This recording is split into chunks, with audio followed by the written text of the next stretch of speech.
smartest man. Keeping it 100. Keep it 100. So chase greatness and start understanding that he's going to make everybody better. Tape never lies.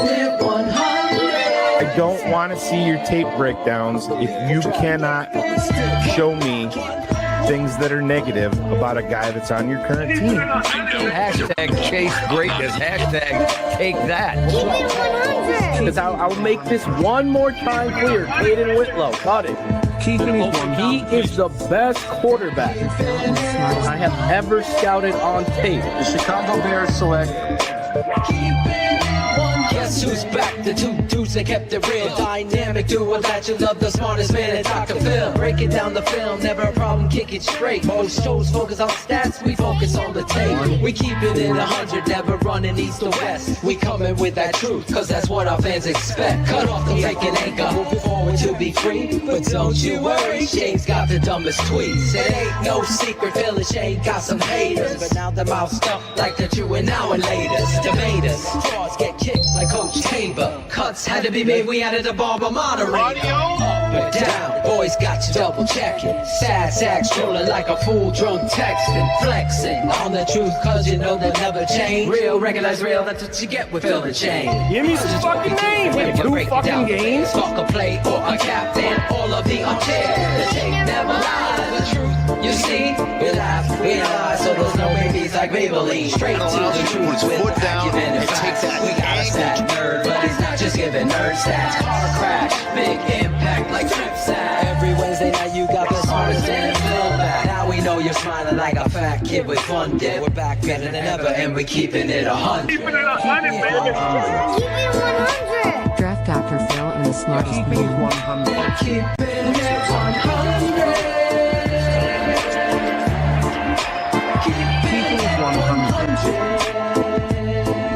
Draft Dr. Phil and the smartest man. Keeping it 100. Keeping it 100. Keep it 100. Keeping it 100.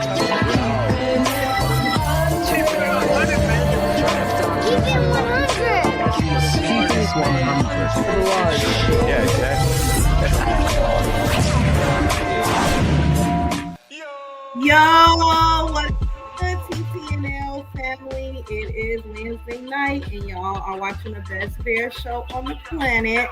Please make sure you like, share, and subscribe on our YouTube channel. And for more in-depth analysis, please subscribe to our Patreon at thetapeneverlies.com. You get all of the film breakdown throughout the season. You get draft mobs and all that stuff for the off season.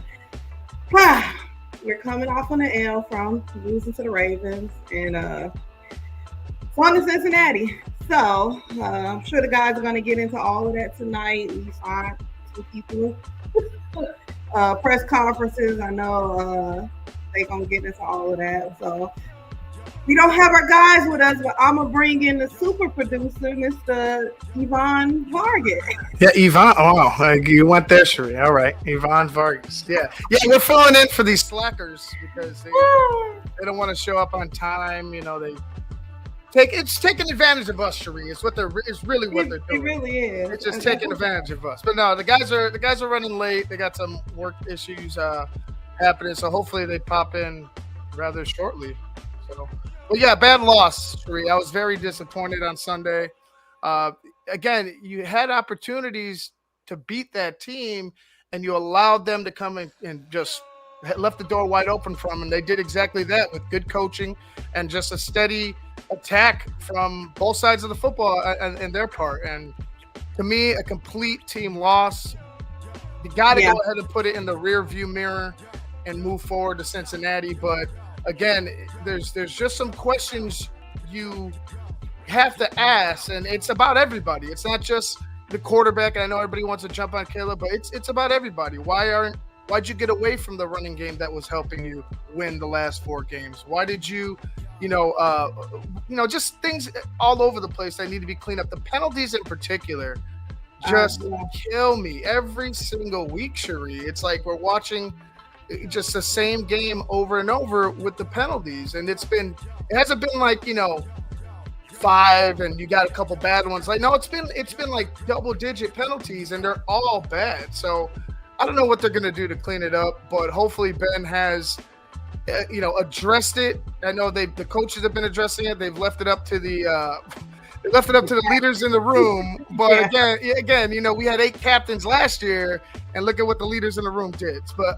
hopefully, again, it's a different story this year. It's a different coach, it's a different regime. But it bothers me that that's not fixed. It's part of the issue.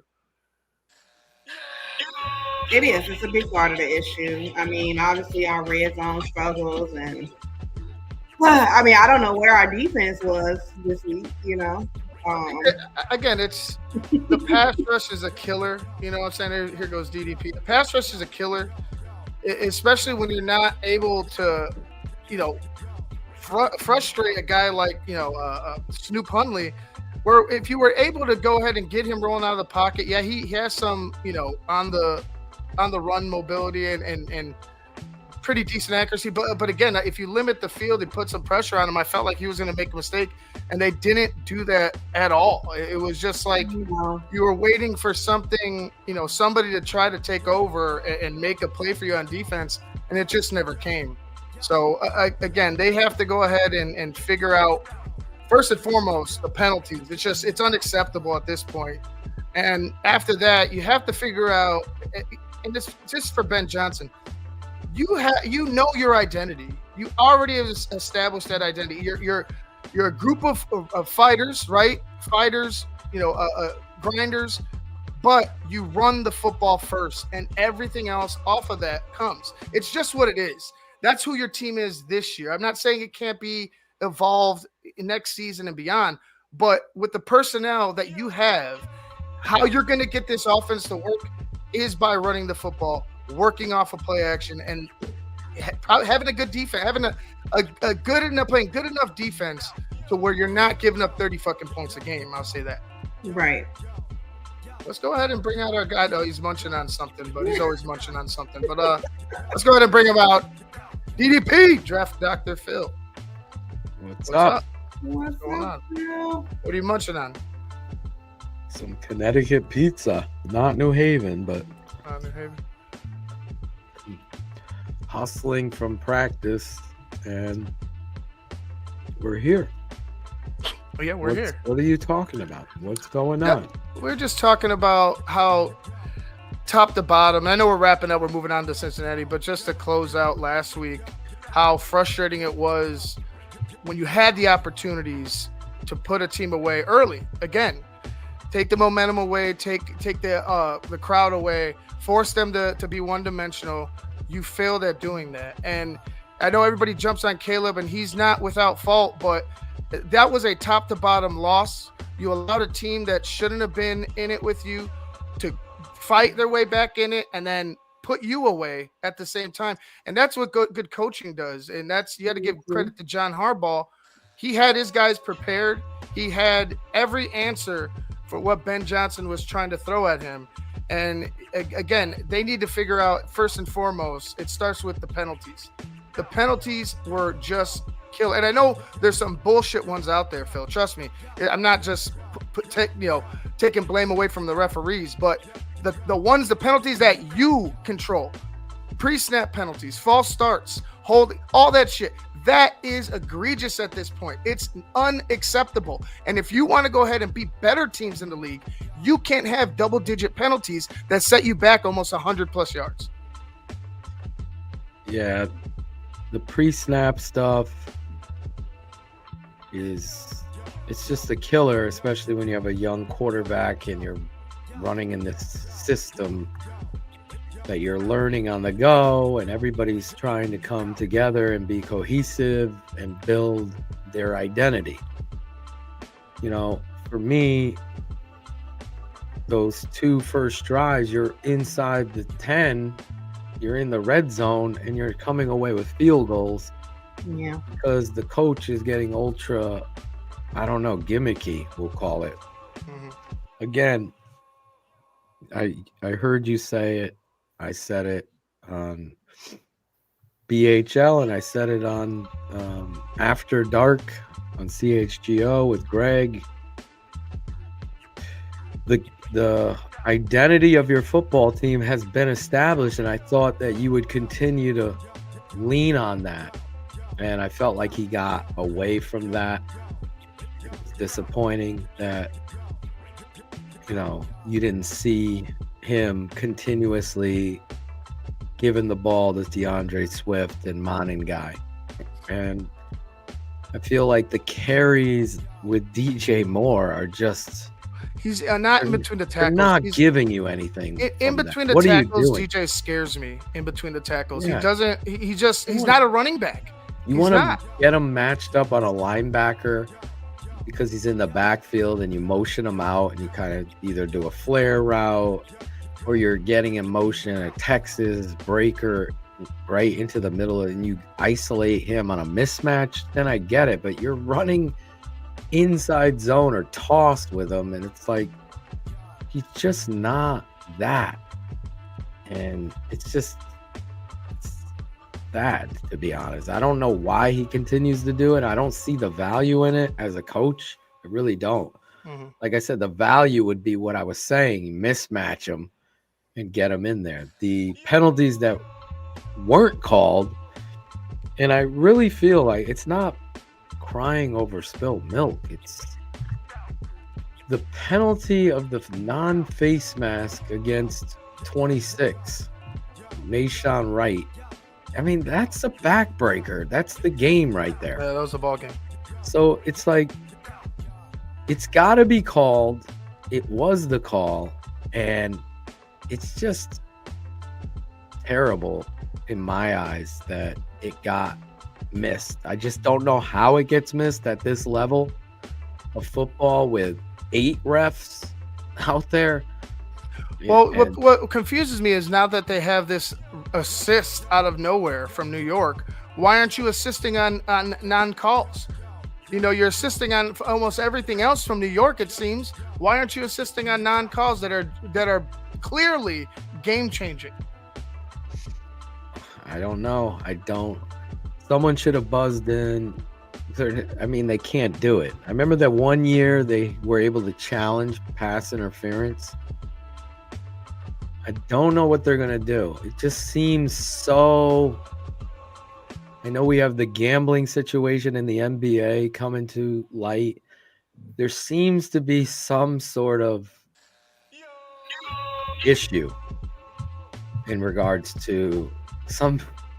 It's not a conspiracy. There's some bullshit that's going on in regards to these referees and some of these calls that are happening to us. And as a coach, I'm telling you, they do affect you big time, especially when you're trying to get your offense going and you have these setbacks, or your defense to make a play and you have these setbacks. Again, I will watch the tape tonight and record and do my show tomorrow for patrons. So I would be lying if I said I dove into the tape, because I've had a lot of personal stuff going on this week, as well as our football team heading to the playoffs. So it's been a busy week here in Connecticut.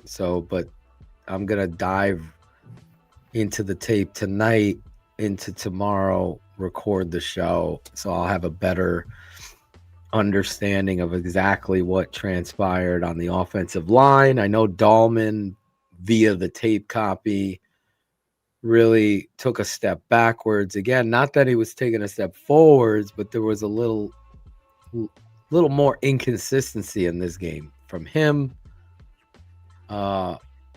I saw someone in the chat talking about one of the plays where Swift cuts back, or if he stays play side, he scores very easily. I don't know. I guess we could pull it up. It's a super chat here. Chris Ruderschmidt, $4.99 after watching the All-22. Swift 100% got benched for a while after the 1st and goal run. He cut away from the play. Otherwise, he walks in for 6. Yeah, I saw. That's been an issue for him.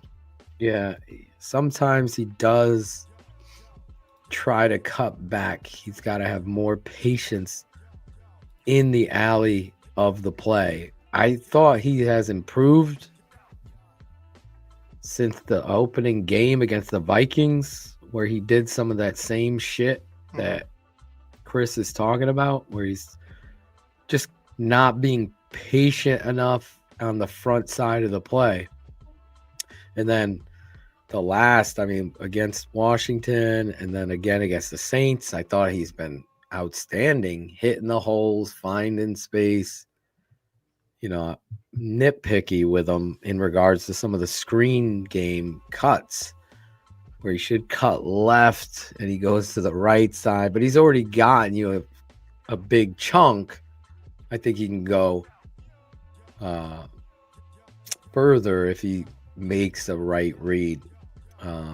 But for me, the situation for this football team, the defense did not measure up. You're going against Huntley, who's a backup quarterback, and you're allowed, I think at one point he was like 12 or 13. 10 for 10, 9 out of 10. It was 12 or 13. I think that was the last they announced it before he started. He missed a couple more.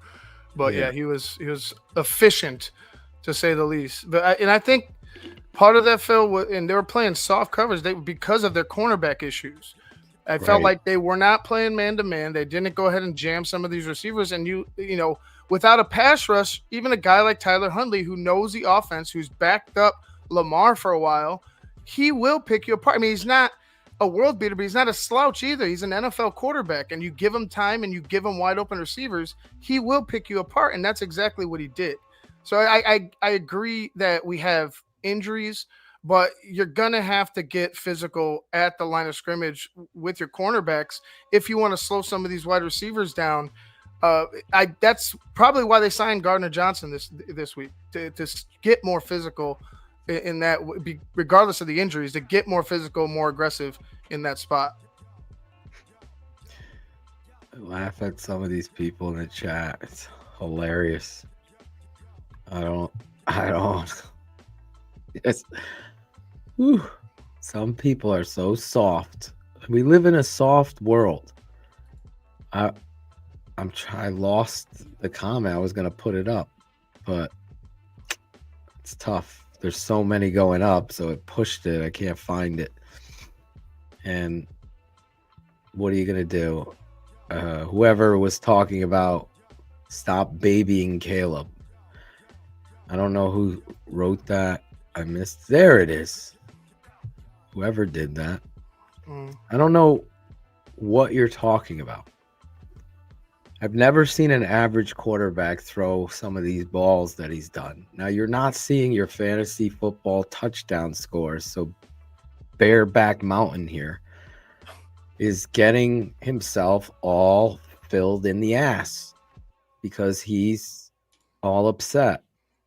I don't see average at all. I see a football player that's making above average plays that's got to get to greatness, and that's the only way you could do it. The reality of play calls, penalties, free runs that were happening, so that's lending itself to the center not making the right call to pick up the blitz.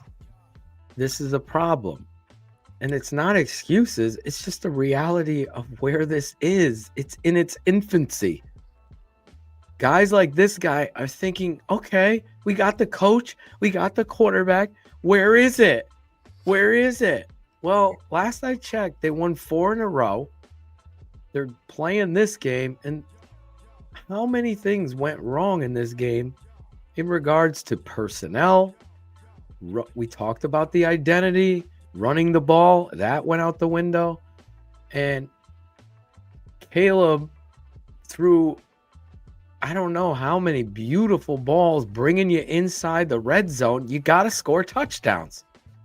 You drafted this fucking tight end 10th overall. Why aren't we using his ability to make a mismatch in the red zone occur?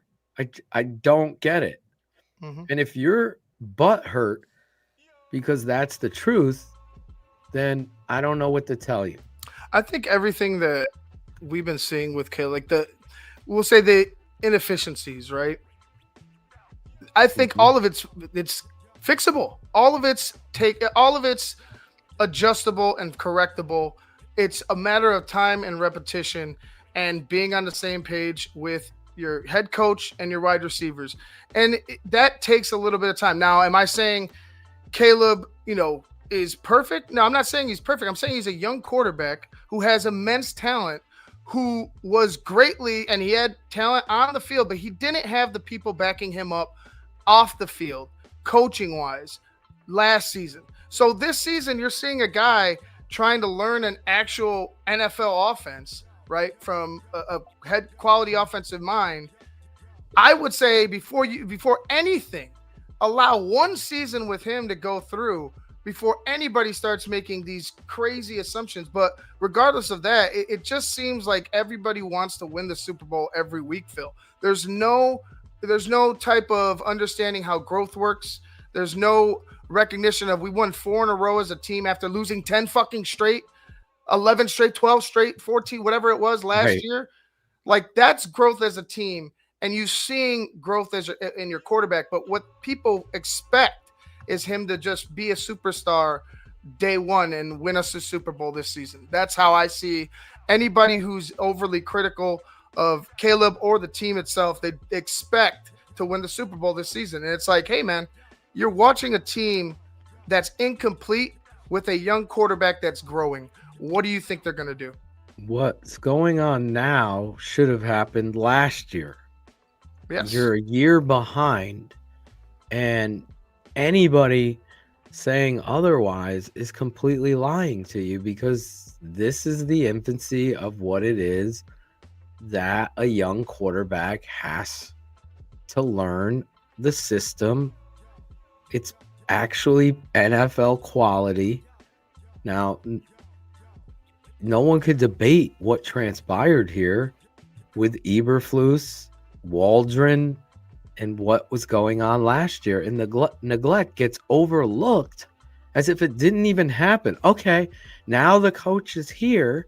Now you got to be winning every game. Throw 380 yards and 3 touchdowns every game. It just doesn't happen like that. Ben is learning to be a head coach as well as trying to keep one foot in as the offensive coordinator. It's a juggle. And sometimes that struggle becomes real, where the head coach is learning on the job as well as the quarterback. Mm-hmm. And I saw that last week.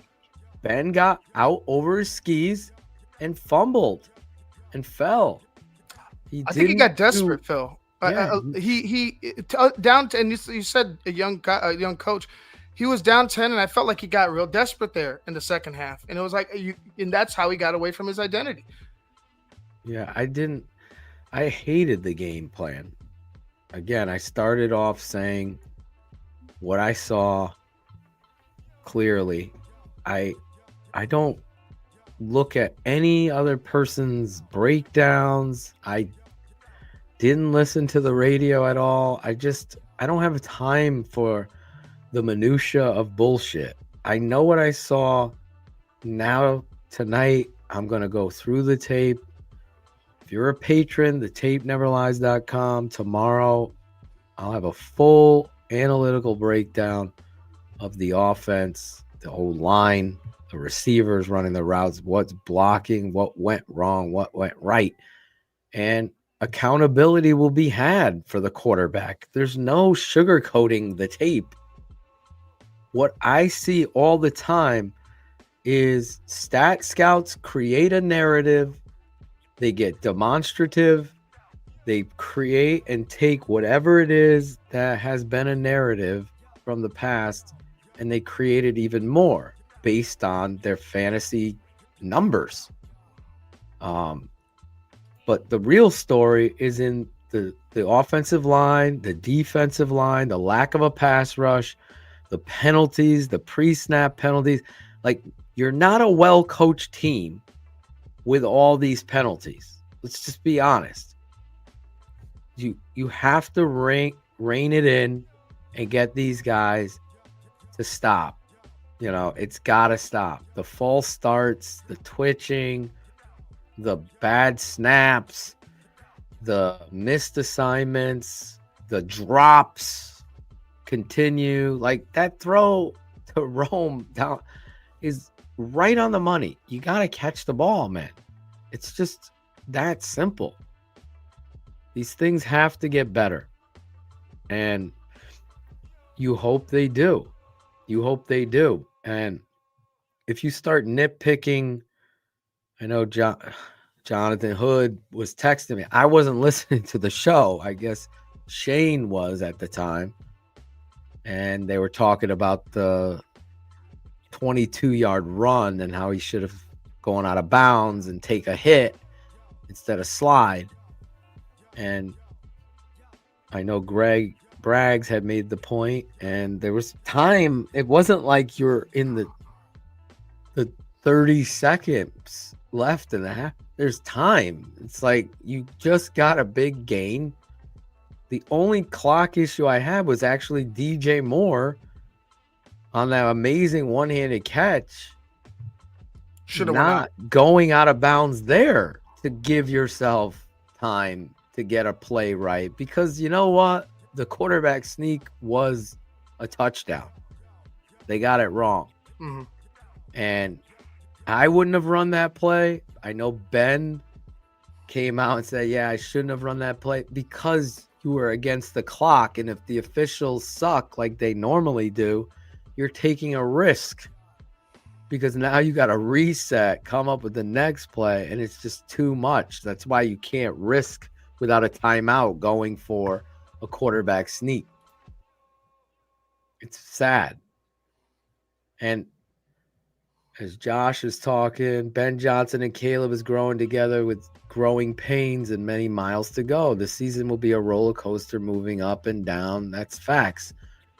And we've already seen that.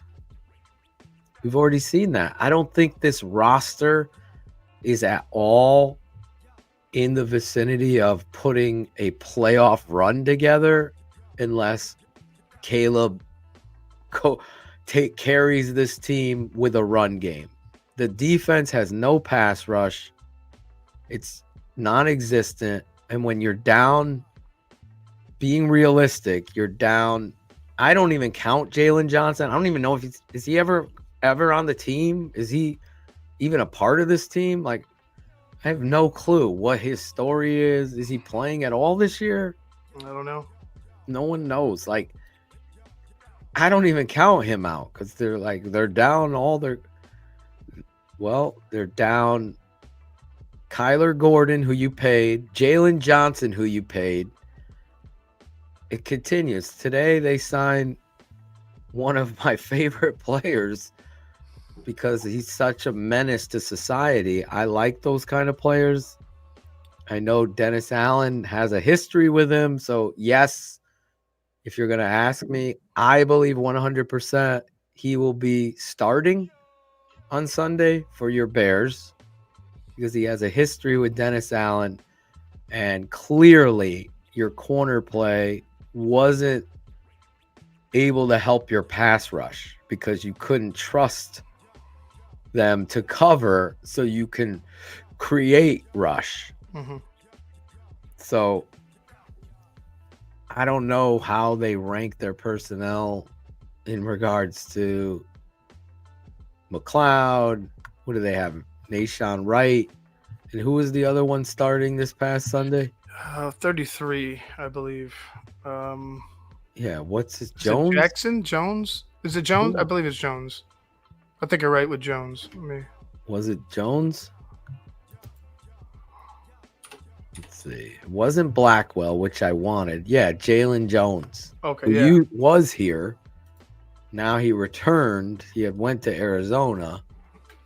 But Jaylen Jones didn't look like he was up to the task. It was a lot of soft coverages. And listen, for a team that has drafted more corners than defensive linemen, it shows how bad this GM is. You would think they'd have. You would think they have a better defensive backfield, but it was, as Joseph Belinsky saying, it was in shambles out there. Mm-hmm. But we'll see where they're. I believe Garner Johnson will be playing, but you were out without Stevenson and Gordon. Sucks. And Stevenson has been playing tremendous football as of late. So I don't know what Dennis Allen has in store for us. I have been so disappointed in Jaquan Brisker. I just thought he was going to give you more ball hawk physicality, less mouth. He's like one of those players that's all talk. He's never in the right position. His football acumen is very low. It's like you have to put him where he needs to be in order for him to make a play. And it's crazy because our other safety, Byard, is playing amazing football. He's playing outstanding. And again, that's another position. Like the depth, you still have Hicks, Elijah Hicks. How? I have no clue. He's still on this roster. And Jonathan Owens, he didn't even come in at the second. Like when anyone gets in, it wasn't Jonathan Owens. They went to my guy Blackwell, Josh Blackwell. A lot of this makes no sense, Phil. Why have, and knowing that you're lacking in the pass rush, why have one of your pass rushers out running down the field during special teams play? Why? You have no you barely have a rotation right now. You ended up losing another guy, but you lose a pass rusher in Dom Rob, the first play of the game on special teams. Where's your franchise pillar in Roschon Johnson? Where's Travis Homer, the superstar Travis Homer? Like why aren't those guys on there, knowing that you need these people or these players to play in those positions? It didn't make sense to me. And on top of that, like you guys have been saying, Hightower's cooked. Hightower is done. If it, so bad. I just 40 yards a pop, getting to the 40 on kickoffs every single time when you need to stop them, that is not good. How about this? Kick it out of fucking end zone. But what leg? Keep trying to give a return. Your team sucks. Duvernay, done. Why is he here?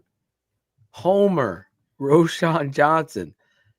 All of these guys are cooked, as the young kids say. They're cooked. Logan Roberts. Phil, some people thought Brisker could go to nickel. No. God. Yeah. I believe Garner Johnson will be playing corner for them or safety, one of those two. Replace Brisker is fine with me. I know Garner Johnson he will step up to the challenge. Where's Hippolyte? Hippolyte. We're going to surprise everybody here. Everyone's going to be surprised with the guy we take. Hippolyte. Yeah, he surprised everyone because you drafted an undrafted football player in the 4th round because he has some speed. That's dumb. He's not a good football player.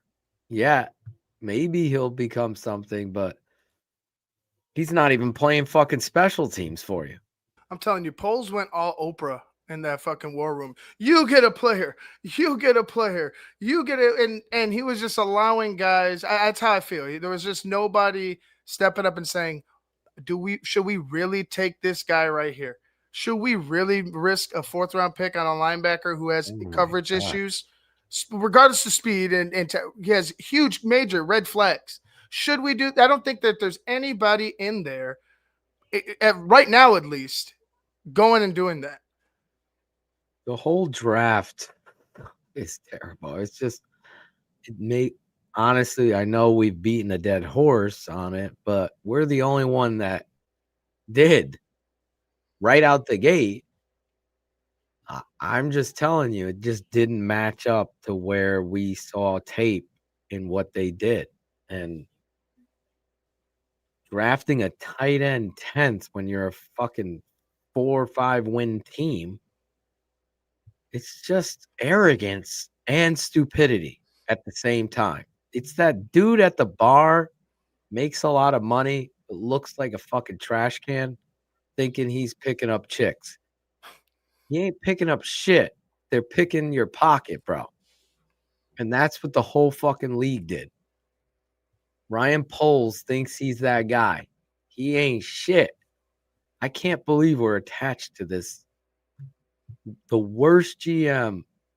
I'm telling you, he's worse than Pace, worse than Phil Emery in my book. I just don't see anything in regards to a return. I just don't. You could throw me anything. I remember me and you and Cherie doing that exercise, and you're looking at his drafts. It's like, even as good as Kyler Gordon has been, dude's always in the tent, always hurt. Pay him, and he's hurt. Amazing backflips, though. How did he get hurt? Practice. That's what they say. Roshan Johnson. How was he on this team? Elijah Hicks. I've never watched Elijah Hicks and said, wow, that kid belongs in the NFL. Sad. Don't see it. The only guy is my guy, Darnell Wright. It's taken Darnell some time.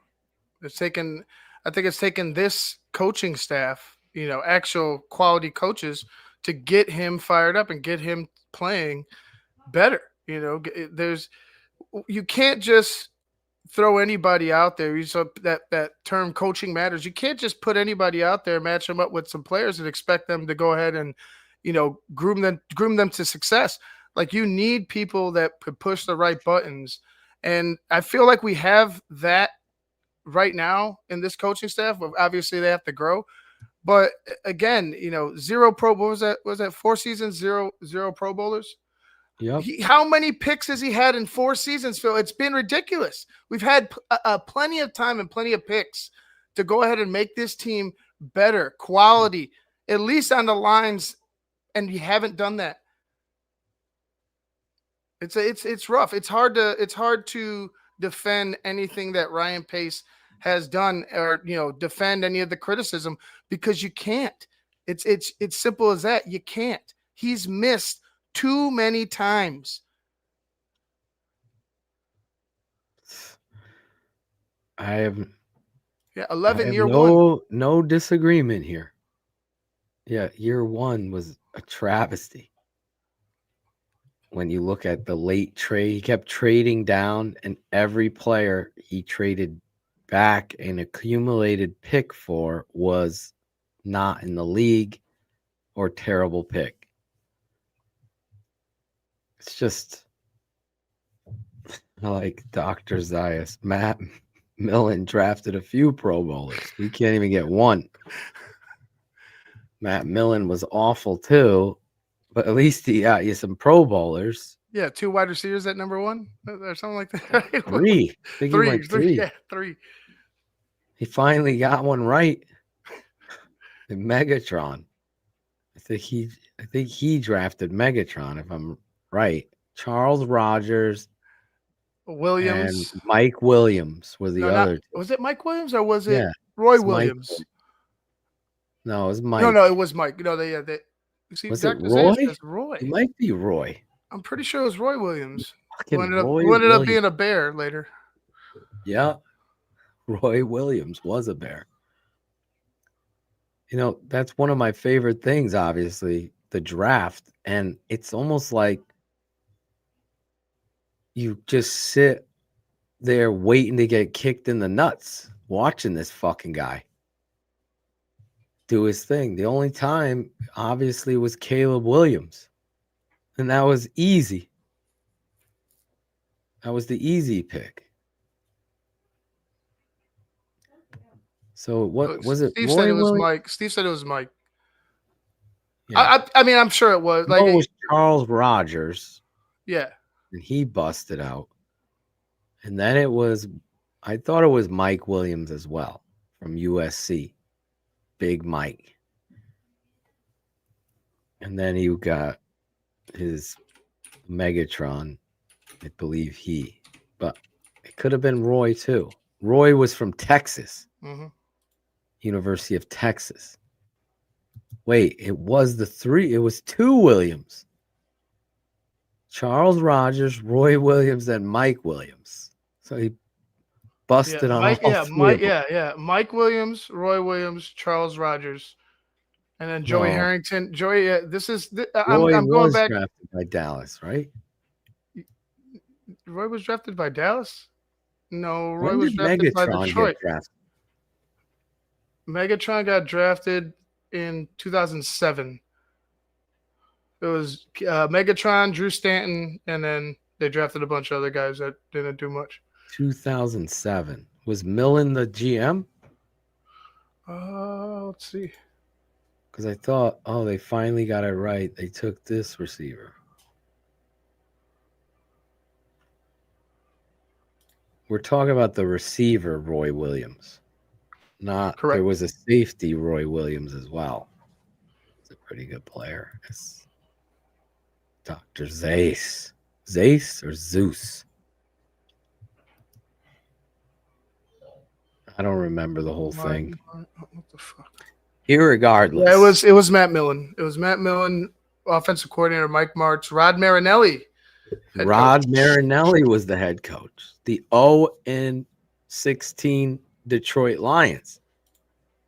No, they won 7-9 that year. Zayas. There you go. It's pronounced Zayas. I think he's our only Twitch viewer. There was another one out there, but I don't know. Zayas from Twitch. Yep. Mike is the only one in Twitch. Shout out to you. Not Mike. Why am I calling him Mike? Zayas. Dr. Zayas. The Twitch man. Twitching it up. Shane is running late tonight because his son is playing in playoff soccer, for God's sake. Why is this kid not playing football? It's beyond me. Oh, they don't have a football program in their town. I like not that fact that he's not here. What kind of town doesn't have fucking football in it? Is he living in Russia? What is going on? Didn't he marry a Russian? Don't say it. Don't say it. He's coming after you, bro. He's probably listening on the ride home. He's watching pop up right now. He's like, fuck. Don't even fucking mention that. Yeah, he lives in the town of Footloose. They don't have a football program. Whatever that town was. They couldn't dance in the town. Did you ever watch Footloose? I saw Footloose and Everybody cut. I hated it. Like, I just say that. It's like, why are they like they can't dance? Like, it's restricted. Like, what the fuck is going on here? I don't know. That's Shane's town. There's no football. There's no fucking football. Like, ballless. That's got to be the worst fucking town in America. You don't have a high school football program. Does anybody else in the chat have a town they live in and their high school doesn't have a football program? Please let me know. Like I get some towns are small, and then you combine with other towns, and then have a football program. At least here in Connecticut, where you can get across the whole state in 90 minutes. Shane is truly an Amish guy, probably. He's kept this a secret. He shaves every show. I don't know. Kevin Wood grew up in an Amish town. It sounds like a song. I grew up in an Amish town. But Kev had football in the Amish town. They came out on a horse and buggy to start the fucking game. The cheerleaders ran behind the horse and buggy and shit. Fucking Amish build fucking barns with no nails. They played in overalls. With Angelo's overalls. Yeah. Fucking played in overalls. Fucking straw, chewing straw. They didn't have fucking mouth guards. They made some straw. They made their own leather helmets. They made their own leather helmets. Oh my God. Wait, we got another Twitch. Bo Skilla. Phil, not football related, but heard some of the tracks on the show. Thank you. Gotta love the hooks. I gotta get a new song for my show. Film Room with Draft Dr. Phil. Look at this guy. It's a team wagon. They would call it a paddy wagon. Oh my God. They never miss a game. It's always packed. Mascot was the cows. What was the mascot?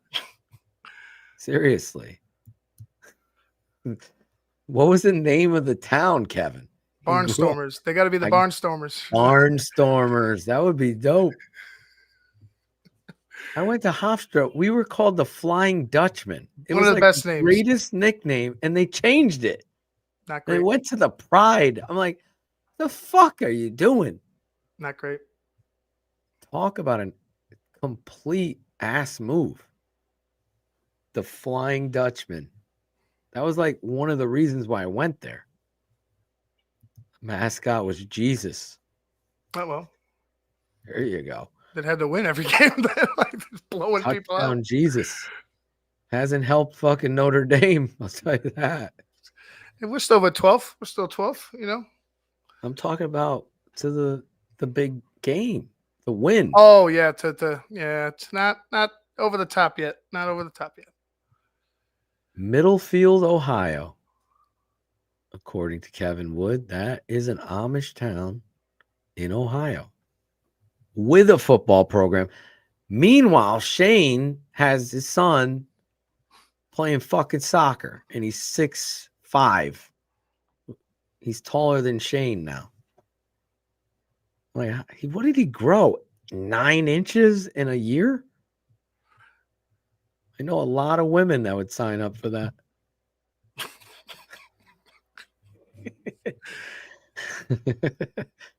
Oh my God. The flopping walruses. We should give Shane's town a football program and a nickname. His hometown. And yes, that was exactly the song I was thinking. John Cougar Mellencamp. You got to put the cougar in there. Living in a Amish town. Riding horses all around. Dating girls and playing soccer. It just doesn't work. Just playing soccer. Guys, we're going to a bonfire tonight. Our soccer team's in the playoffs. Oh. Doesn't work. Good thing you're not singing about sucking on chili dogs, though. You know? Sucking on a sucking. I know. What is up with that lyric, people? Oh, it's the worst. fucking on a chili dog. Rest of the song ain't bad. Just you doing what? You're very right. You're very right. And then why are you behind the Tasty Freeze doing it, sir? Like, What rhymes with soccer? Cocker? That's exactly where I was going. That's it. Oh my God. Fucking things we talk about on this show. All right, get to the Bears talk, you two. I can hear it now. Shane's son called up to varsity. I wonder if they won. Little ditty about an Amish town. There's one red light, and we go around. Play soccer. I gotta write this parody now. Fucking Shane's down with no football. Phil's not gonna cut tape tonight. He's gonna be focused on writing this song. It's a motherfucking tough ass town. Our fucking soccer team kicks ass. Did you see that preacher? He was talking about soccer. I go, this can't be real. Did you see it? No, Because I don't want to say. I can get in trouble for saying it. I don't know. Maybe. No, I haven't seen it yet. You didn't see the No. Southern preacher talking about soccer? Oh my God. Google it. It's funny, I can tell you that. Oh my goodness. Does anyone in the chat know what I'm talking about? I go, this has to be AI. They're like, no, this is what he said. I'm about to listen. It's Maru's son. It's Maru's son's daughter chose softball over soccer. She's smart. What do Amish this sounds like a joke. What does Amish football cleats? What do they look like? Oh, Ivan's watching it. I'm like, oh my God. So funny. So funny. Everybody's running to Google now. It's not smart. That's what Greg would say. You're telling people to go away from the show. Go, no, you hold your phone and Google it. I don't want to put it up because I don't want to get anybody. No, we'll get to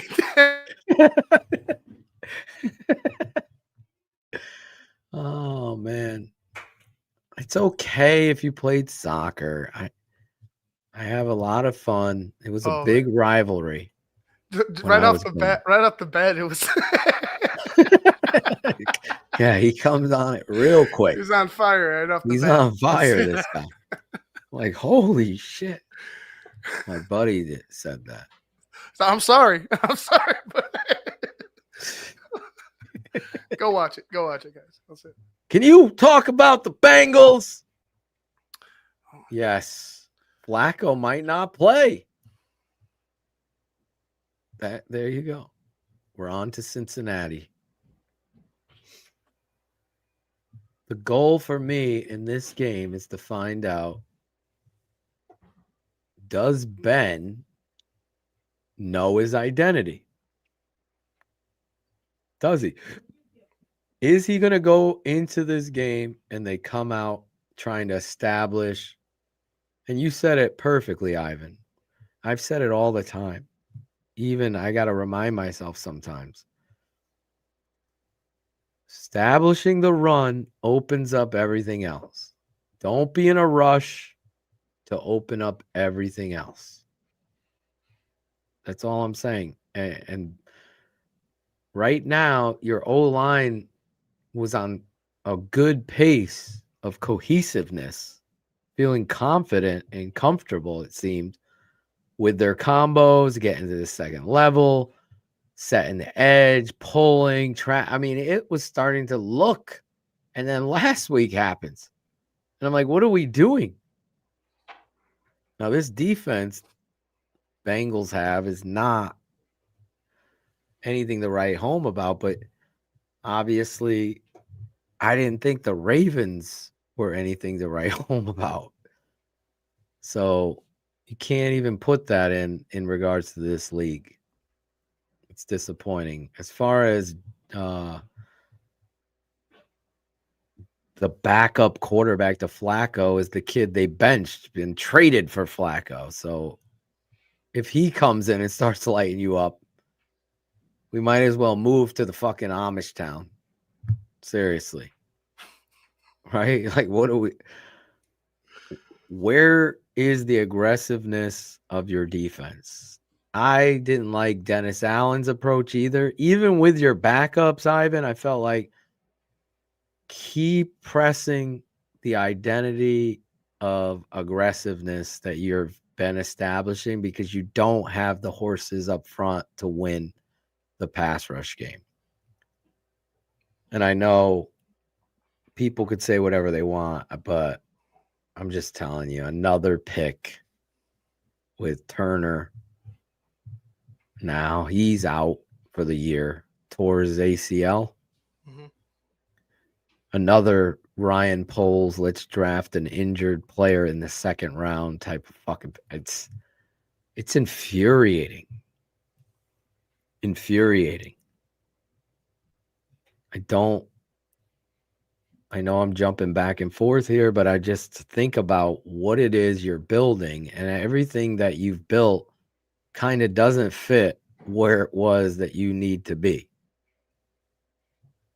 And this isn't new. Like, you went into this draft and into this season, going into this season with Ben Johnson, the big need was pass rusher, left tackle, and running back. That was your big need. Guess what they drafted? Tight end, Wide receiver, a right D tackle. tackle, and a right tackle. Yeah. Like, it's like, I don't know. I'm trying to think of a funny analogy or make one up as I go here. But it's almost like going trick-or-treating the day after fucking Halloween. This doesn't work. Like, you went totally against the grain. And maybe you lucked into Monin guy with the 7th round pick, because I actually like him. Everybody else, I'm like Loveland, I just don't see matchup nightmare. Now, he's young. I'm going to give him more than a year. And certainly more than the games that he's played. But I just don't see a fucking George Kittle. I don't see that twitchy at the stem, separator, aggressive, hands catcher. Like, that's what you're drafting 10. What you drafted at 10 is an average athletic tight end right now. That's it. Who doesn't separate well and has some separation. I don't really think he's soft after the catch. I will say I feel like he's way more aggressive than Cole Kmet after catch. But he's not polished yet. Like, sometimes he attacks too high. I was pointing it out to the patrons. Like, he goes to drop his pads, but he's here. And you're right. He's also injury prone too. And he's thin. He's thin. He's not thick. So, and then Ozzy Trapillo, your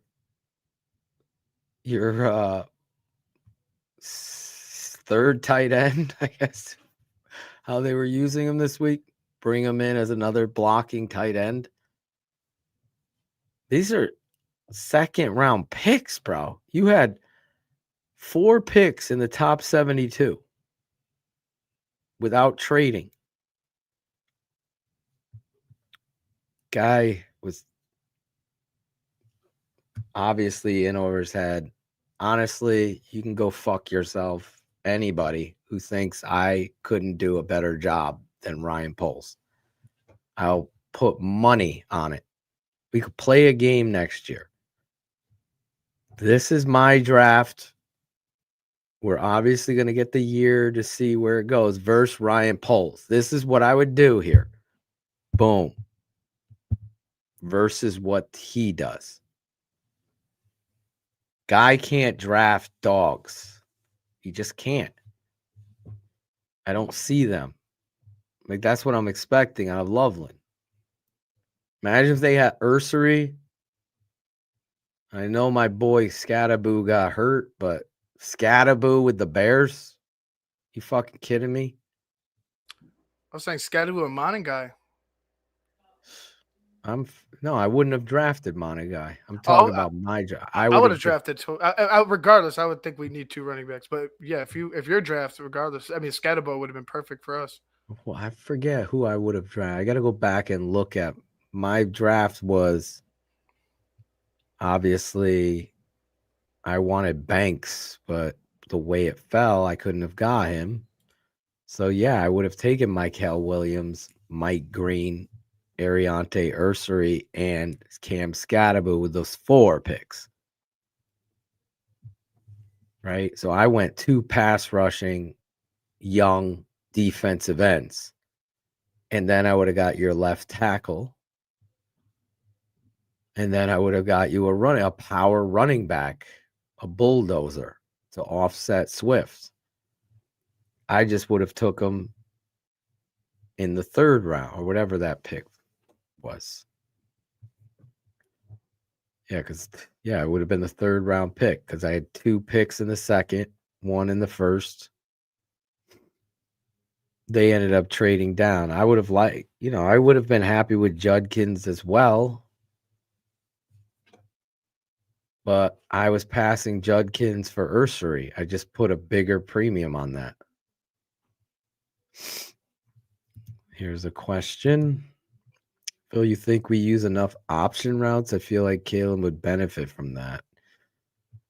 I don't see the benefit. I think you just want to go through your progressions and make less options, more let's run through our routes. If the quarterback scrambles, let's do better on scramble drill. Like, the one thing you need to be able to do really well is run scramble drill when you have this kind of talent who could throw it from any arm angle.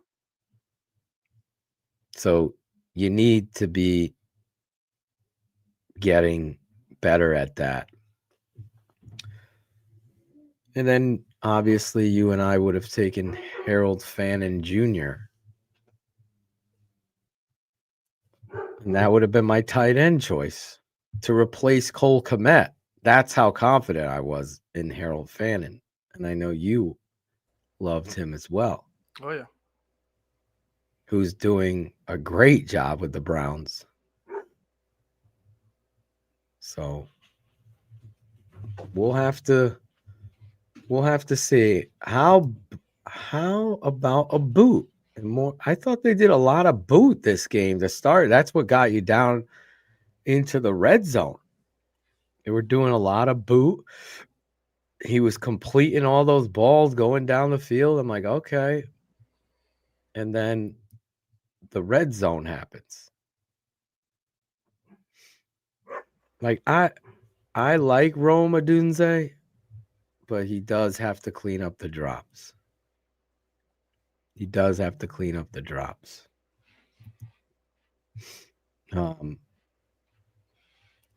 What else, Ivan? No, with Rome, I feel like he's definitely growing himself, but like you said, the drops are just unacceptable for a top 10 pick. As far as that first drive is concerned, the same thing that we've been saying. Your identity is run the ball, work off of running the football, and the boot came off of that play action. You found open receivers, and Rome was whooping number 2. I mean, their defense was over pursuing to try to stop that run, and you were you found Rome a lot of the times beating up on number two. Number two ended up with the interception later on, but that's a different story. It just felt like you were able to open up that passing game by how running the football and misdirection, play action, booting outside left to right. It just why you got away from it and wanted to be, this straight from the pocket shotgun passing team. It just never made sense to me, especially when you knew it was going to be a dogfight. 100%. I thought you were doing good because you obviously were working off them wanting to stop the run, but you got away from run, and that puts you at a loss. To your point, you just started to go gun. 3rd and 2, I don't need gun. Get under center. Do it the right way. Help your football team out. Run downhill. Those heavy bounces. I like that they've been running some eye, using the tight end as a fullback. So I'm hoping that continues. And the bubble screens, I can't stand them. I just don't like. There's no leverage they're gaining in them. They're not. They're like 2 receivers, 2 DBs. Now you're asking to make a block and this receiver to break a tackle, and it's just not happening. They're reading it. The DNs are even reading it. They're getting up the field and putting their hands up to try to stop. It's like, get out of that. Pump it and go, if anything. Pretend you're running a bubble and run a fade concept off of it, because they're just jumping it. But it's just infuriating. Like, that game was so infuriating. It was like they were so flat. That's the other thing. You as the head coach, you got to fucking wake these guys up. If it means you're having to bench people to wake them up, because you're already wasting downs with this kind of gimmicky shit. Wake someone up. If they're not giving the block, they're not giving the full effort, then get someone else in there. I don't like the fact that you went to Duvernay before Walker. I just don't. I honestly believe if they had Walker in on that Duvernay pass, Walker makes the catch in the back of the end zone. I felt like Duvernay again kind of fucking started to coast instead of sprint. But we'll see it on the tape tomorrow. Let's go ahead and bring in this press conference today. I know there's a couple questions. I haven't seen it yet, so a couple questions. Ben was asked that a lot of the fans are like, "What the fuck are these guys asking? Talking about?" But yeah, let's go ahead. This is Ben Johnson, head coach of the Bears. All right. Focus solely on Cincinnati now. You kind of look at how their season's gone for them, and of course they've gone through the quarterback carousel. But since Flacco's been there, they've looked like a different team. They're scoring points. Their running game's come alive over the last couple of weeks. And really, it hasn't mattered who started at quarterback for them. They've played really well at home. They've scored over 30 points a game at home. And so we know how dangerous this team can be. And like a lot of teams this time of year, you're pushing to stay alive. And so this is a big game for them. It's a big game for us as well. So with that being said, I'll go ahead and open it up. What went into the decision to sign CJ? Well, as you can tell, we've had some injuries over the course of the last few weeks. Our injury report last week was pretty healthy, and then this week, same thing. We had a lot of we've got guys dinged up and in and out, and so we have an opportunity. And why would you want a veteran defensive back? There's a number of us that have been with him in the past, and Pat Finley. So it's a good fit. Imagine I imagine his versatility is probably pretty enticing. Do you envision him like starting a specific place, slot corner with Kyler out, or how do you see that going? Yeah, we'll lock him in one spot and have him learn the defense. You know, obviously he's been with DA, and so Yeah, he's going to play inside. I mean, fuck are we doing some here? familiarity, This is how but he's dumb also our bounced media around to a few different other systems over the last few years, and so we'll see how quickly it comes back to him and whether he'll be ready to go this week or not. Between the lines, he has a reputation of being a pest. He'll be I guess. starting this week. What was he Trust me. like outside of the lines when you were in Detroit? Yeah, he ended up going on IR there for a long time, and so all I know is he's a competitive player. Felt that during training camp that year that I was with him early in the season, and then when he came back late in the season, it's the same thing. He loves being on the grass and playing football, and so we'll make sure that we have a good support system for him. You know, he's got a family, he's got kids that are important to him, and so we just want to make sure that we support him the best we can off the field. With what you're trying to build inside your locker room, how do you assure that he adheres to the standards there? He has a reputation as being a little bit surly and at times combustible.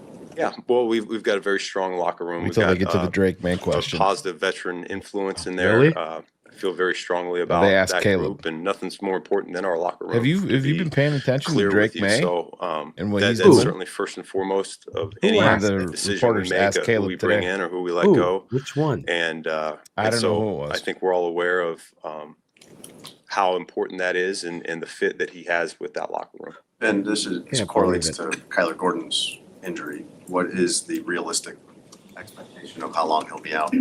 Yeah, we're hopeful it's on the short-term variety, and that we'll be He able to was get out back all here, fucking summer. 4 weeks or so. Ben, when we talked to you on Monday, you said you hadn't met about that last play of the game, the throw to DJ that went through the back of the end zone. What did you end up deciding there on maybe what should have happened for them to connect? And also, on top of that, just how do you feel right now about the chemistry between Caleb and DJ? DJ, is it where you want it to be? I think for all of our players to go on the second half of that question, that's always a work in progress. That's why a week of work is so important for us. I think the passing game, it's a continual evolution. You get new routes in each week, maybe some that you haven't thrown since early in the season or training camp, and so you got to make sure you stay on it so that you know where everyone's going to be, and you build that trust and rapport with each other. And so, for that particular play, he's running the back line. He does have the ability to shut it down in an Nice open slice window. of pizza. It's a unique look where there happens to be a second level defender in the area that he shut it down. Do I wish he would have stayed on the move? Sure, but I also know at this level that's open, and we have two really good players right there, and we can find a way to hook up. Ben, Cincinnati ranks 30th in red zone defense. I believe most red zone touchdowns allowed. Do you see things that you can exploit on film for your red zone? I haven't quite made it to red zone yet. That'll be Friday that I can turn my attention there. We're first and second down on Wednesday, third down on Thursday, and then red zone on Friday is usually how we handle it. And so I'm not quite there yet. Here's what I'll say about their defense, though, is it's full of a bunch of young players that continue to get better. They have two young linebackers, rookie linebackers that you can tell are super athletic. And, I think the world of Al Golden. I've been with him in the past. I know he's a phenomenal teacher. And they're doing things schematically that can make it hard on an offense. And so the more reps that those young players have on their defense, they're going to continue to get better. We've seen the chemistry that Caleb has had with Rome so far this season. Is there any danger at all of Caleb locking into Rome too much when he's making his reads? No, I think Caleb has been pretty true to the progression. And so, How we about vary that? who is the primary Maybe on coaches all of know our football. concepts. And that's where, as a play Media caller doesn't. and you have this many weapons, you want to make sure that you've got all your weapons primary a certain number of times on the call sheet. And then when you call that play, it kind of coverage dictates whether the ball can go there or not. But it's just been one of those things that the ones where Rome has been primary, he's been open quite a bit. And so, yeah, it's good to see that they do have that connection and that rapport. And Not the I answer think you he's were got that with hoping the rest of for, the guys huh? as well. We just got to Media. make sure that we're getting them in that primary spot enough. Said you Hoping, wanted Ben. to lock Gardner Johnson into one spot. If I didn't hear this correctly, did you say it was going to be inside or the slot, or are you guys still working on that? It'll be inside for now. Yep. What were some of those Oh. conversations with DA, like, just in terms of deciding if it wasn't defensive? Yeah, so I mean, DA knew him when he was a young player. He hasn't been with him for a number of years, and then I had a short little crossover period with him. We did due diligence. We talked to people that he's been around recently, and so it was one of those moves that we felt comfortable with where we're at as a team right now, where CJ's at in his career, that it's a good fit. And as you seek answers to slow down Jamar Chase, when you see both his talent and the target share that he's getting, what strikes you with how he's playing right now? Yeah, I mean, you talk about a complete problem. He is that. He's just, I don't know how much you can slow him down. For a guy that I don't know anything that he doesn't do well. I mean, I'm turning on the run tape last night before I left, and he's down there blocking down the field for the runners. So. Yeah, I think he's a complete receiver. I think it's all hands on deck to try to slow him down. I think we've got to do a great job marrying up our rush and our coverage, and making things as difficult as we possibly can for this offense. You've seen with how quickly Ian Flacco have developed, obviously. Yeah. I mean, it's pretty impressive. Flacco's done he's had an incredible career so far, and it's still going on now, and. To see him pick it up and get thrown in the fire that first week after he was acquired, and then he just has gotten better as these weeks have gone on, more comfortable in that offense. It really fits him well with what Zach and that crew they're asking him to do. And then when you have the weapons like that on the outside, I think it makes his life a lot easier, and he just knows he can throw it up and they'll come down and make a play for him. So. Yeah, it's pretty impressive how quickly it's clicked. And are there, with throws over the middle in the red zone, are there certain things that you have to teach Caleb about, like the dangers of certain throws there, of just like identifying things coverage-wise that might lead him to a different option, just because the windows are tighter? And Yeah. I mean, we're always very, very cognizant of what coverages we're looking to face down there. Last week in particular, we knew that inside the 5, it was usually cover 0 variety, and that there wasn't usually somebody in the back half of the end zone. And so we felt pretty comfortable about those backline throws. And when you look at you guys pass rush, what isn't happening? What isn't firing right in that? Yeah. Basically talent. It's a deep question. Dale has been a stalwart. We've got to capitalize on the opportunities when guys get one-on-one. On a tackle or on a guard. And that's really what it comes down to. If it's a play action, then we got to transition to rushers fast. Last week in particular, we didn't build a lead on that team. We allowed them to keep the running game going. We had a strong emphasis going to the game of stopping that running game. And so as that game went on, they were able to live in that movement and play action world, which makes the pass rush a lot more challenging, all in all. And so I do think when you look at our third down numbers, I do think that's indicative of how our pass rush, maybe not from a sack perspective, but from a pressure perspective, has been able to influence the quarterback and affect him. Not everyone agrees with this statement, but the hits and the pressures are equally important to me as the sacks are. And so I would love to be leading the league in sacks right now, but affecting the quarterback is really important for us. And when I look at those true drop back situations, that's what I'm looking at more than anything, is how much are we affecting the quarterback. You mentioned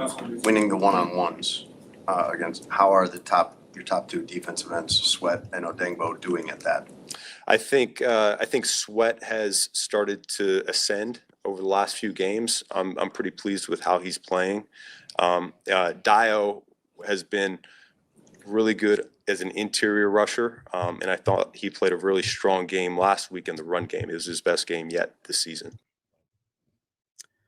Well, I don't think so. No. Not happening. Yeah, they're talking about the pass rush. I was just going through some Chicago Bears transactions since the new league year. And I'm just Well, we flipping through these. finally got a defensive end, Shane. Oh yeah, the one that hasn't played an NFL regular season snap in 3 years. Thank you for that. But you signed Dayo Adangbo on March 13th. Obviously, Grady Jarrett. You got to put him in there with the pass rush, but we kind of knew what Grady Jarrett was coming in. To me, that was more of a, you might get some production, but it was more so for the locker room and for his leadership. But he's been a regressing player and one that's been injured, clearly. So you did those on March 13th. You went through the rest of March and you did not do anything on the defensive line. Nothing. So now you're into April.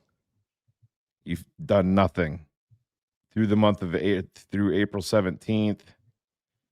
Obviously, you went into the draft. Did we get a defensive end? No. Well, if you want to put Shamar Turner in there, who's playing some end snaps, obviously injured now.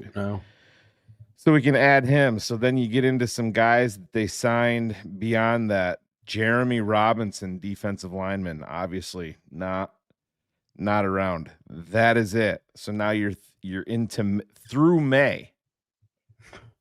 Okay, so it's Grady Jarrett, Dayo Adangbo, and Jeremy Robinson.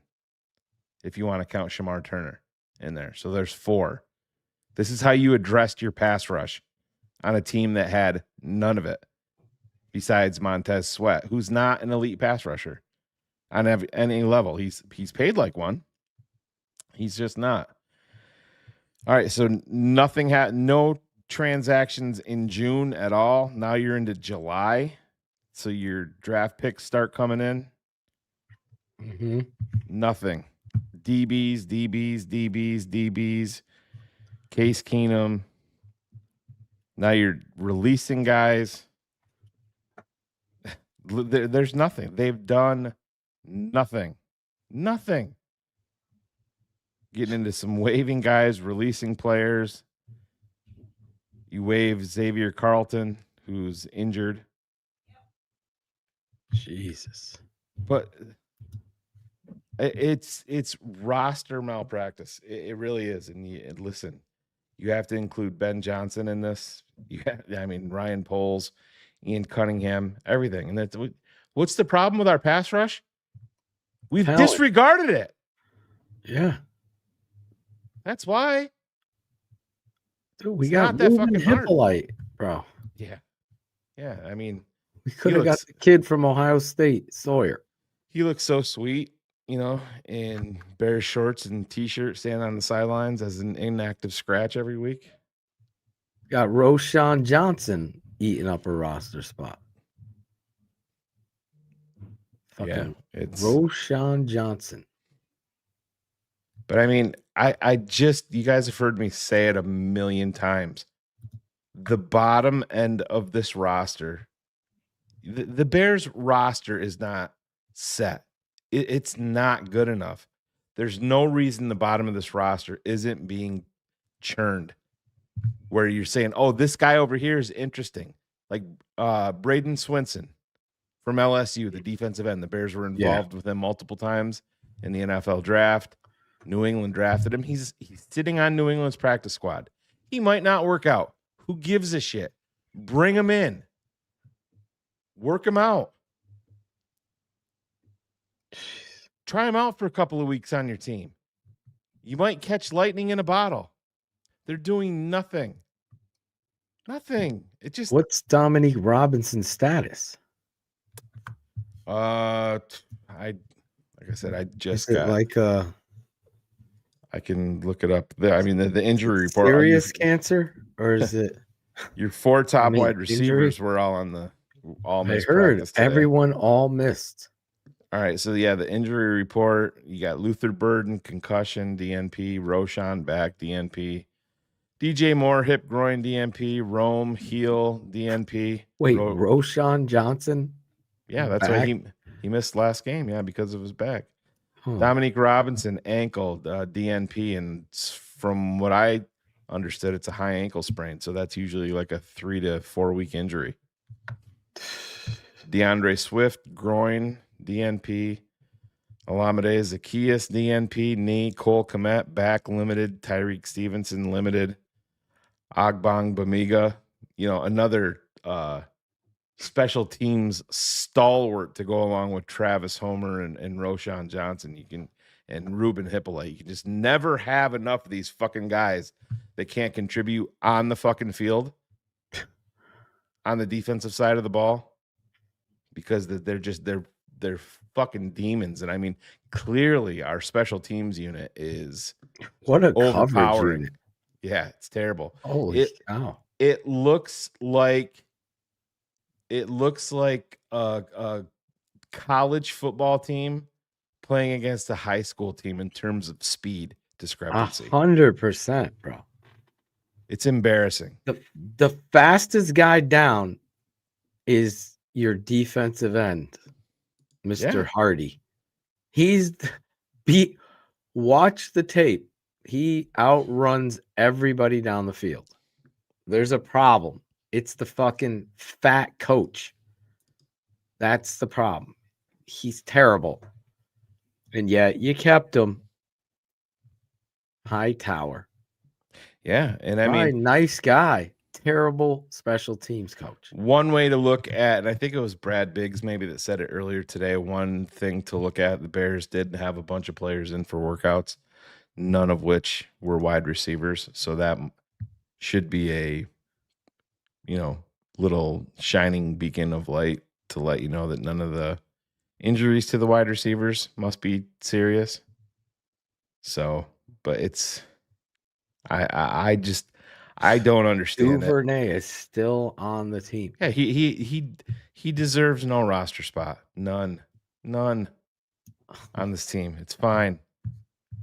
This GM, honestly, I said it before. I don't know if you were listening to the show as you were driving, but oh yeah, no, right. He's the worst GM I believe the Bears have had.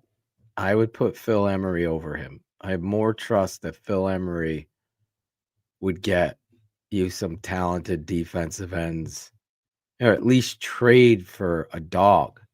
Right. Well, that's coming up on the trade deadline. Are we fucking even thinking of it?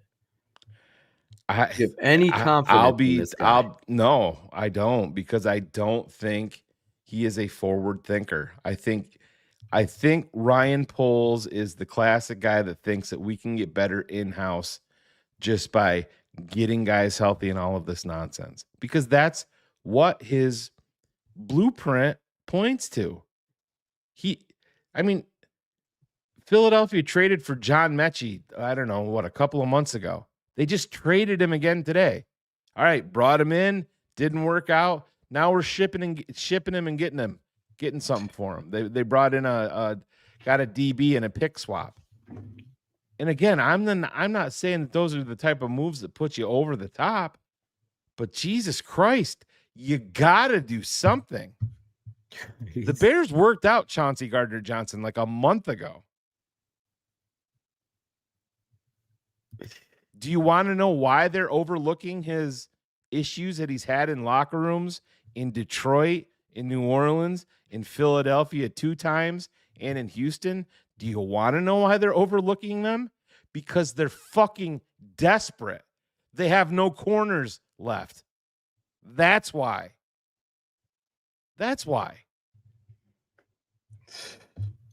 Don't tell me it's because Dennis Allen coached him up. That was fucking years ago. You already worked him out like a fucking month ago. You're desperate. That's why. And Ben's, we have a pretty good locker room. You didn't have a good enough locker room to sign him a month ago? Add more. If he's that fucking good, he should have been on your roster a fucking month ago with the extra guys. It's called quality fucking depth. We didn't bring him on because of Nick McLeod? Really? Who's a better DB? Nick McLeod or Chauncey Gardner-Johnson? Chauncey. Exactly. That's a home run rant. Ryan Poles is as soft, if not softer, than George McCaskey. And Dr. Zayas is 100% right. In my mind, I keep saying the same shit. Like, fuck you down there every win. Get your fat ass on the phone. Go do something to help this fucking football team continue. Here I am, everyone. Game ball. Yeah. Go stay up there and eat your fucking wings, you asshole. Fuck, can't stand this dude, Ryan Poles. I'm serious. Like, when I get an anger to the level of a hate, McCaskey and Ryan Poles are at the top. They're at the top. They're so blind. Right. You're sitting on your hands thinking that you're going to get help. Where's Jaylen Johnson? Is he done for the year? Is that the story of him? Was there some sort of plan that he would come back? There was talk that potentially he could. Listen, what is his injury? He had surgery. He got hurt on a motorcycle? What happened? He got hurt working out. Yeah, working out what? At a fucking massage parlor? I don't know. Did his groin tear off the bone or something Exactly. like that? But yeah, listen, he doesn't have the guaranteed money. He doesn't have the guaranteed money left on his deal. He ain't coming back. He ain't coming back. Bro. He wasn't even there. Ryan Poles just he wasn't even paid there the on the wrong team people. picture day. I told you that. What? Team picture day. You He never wasn't even told there. me this. Oh yeah, I thought we were talking about it. Yeah, Oh my! I went through all the God. shit. Now I don't see him there at fucking all. hate him even more. You should have traded him when you had the chance. Fuck. Let's give this guy a contract extension. But I mean, Phil, even back at the time, and I'm not saying that we were ever in on Micah Parsons, but there was Chicago Bears football fans that didn't want to include Jaylen Johnson for a top flight pass rusher. Oh my God. In what world do we live in when you're not going to take a top flight pass rusher for a fucking I mean, anybody that thinks that Jaylen Johnson is a top 3 or a top 5 corner in this league, he's not. I'm sorry. Why would we ever be against the guy? If I thought someone was that good on the Bears, I would be praising this guy. I have never seen it. It's a PFF type of fucking thing. That's what it is. This narrative was born by them. They don't know football.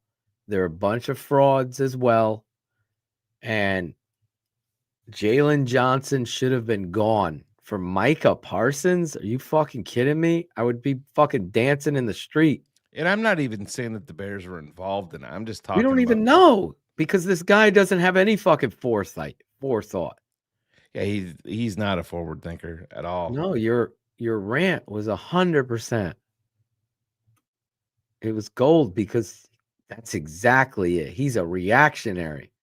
It's like working in the state. They're never fucking proactive. They're reactive. Okay. Oh, this shit is dangerous.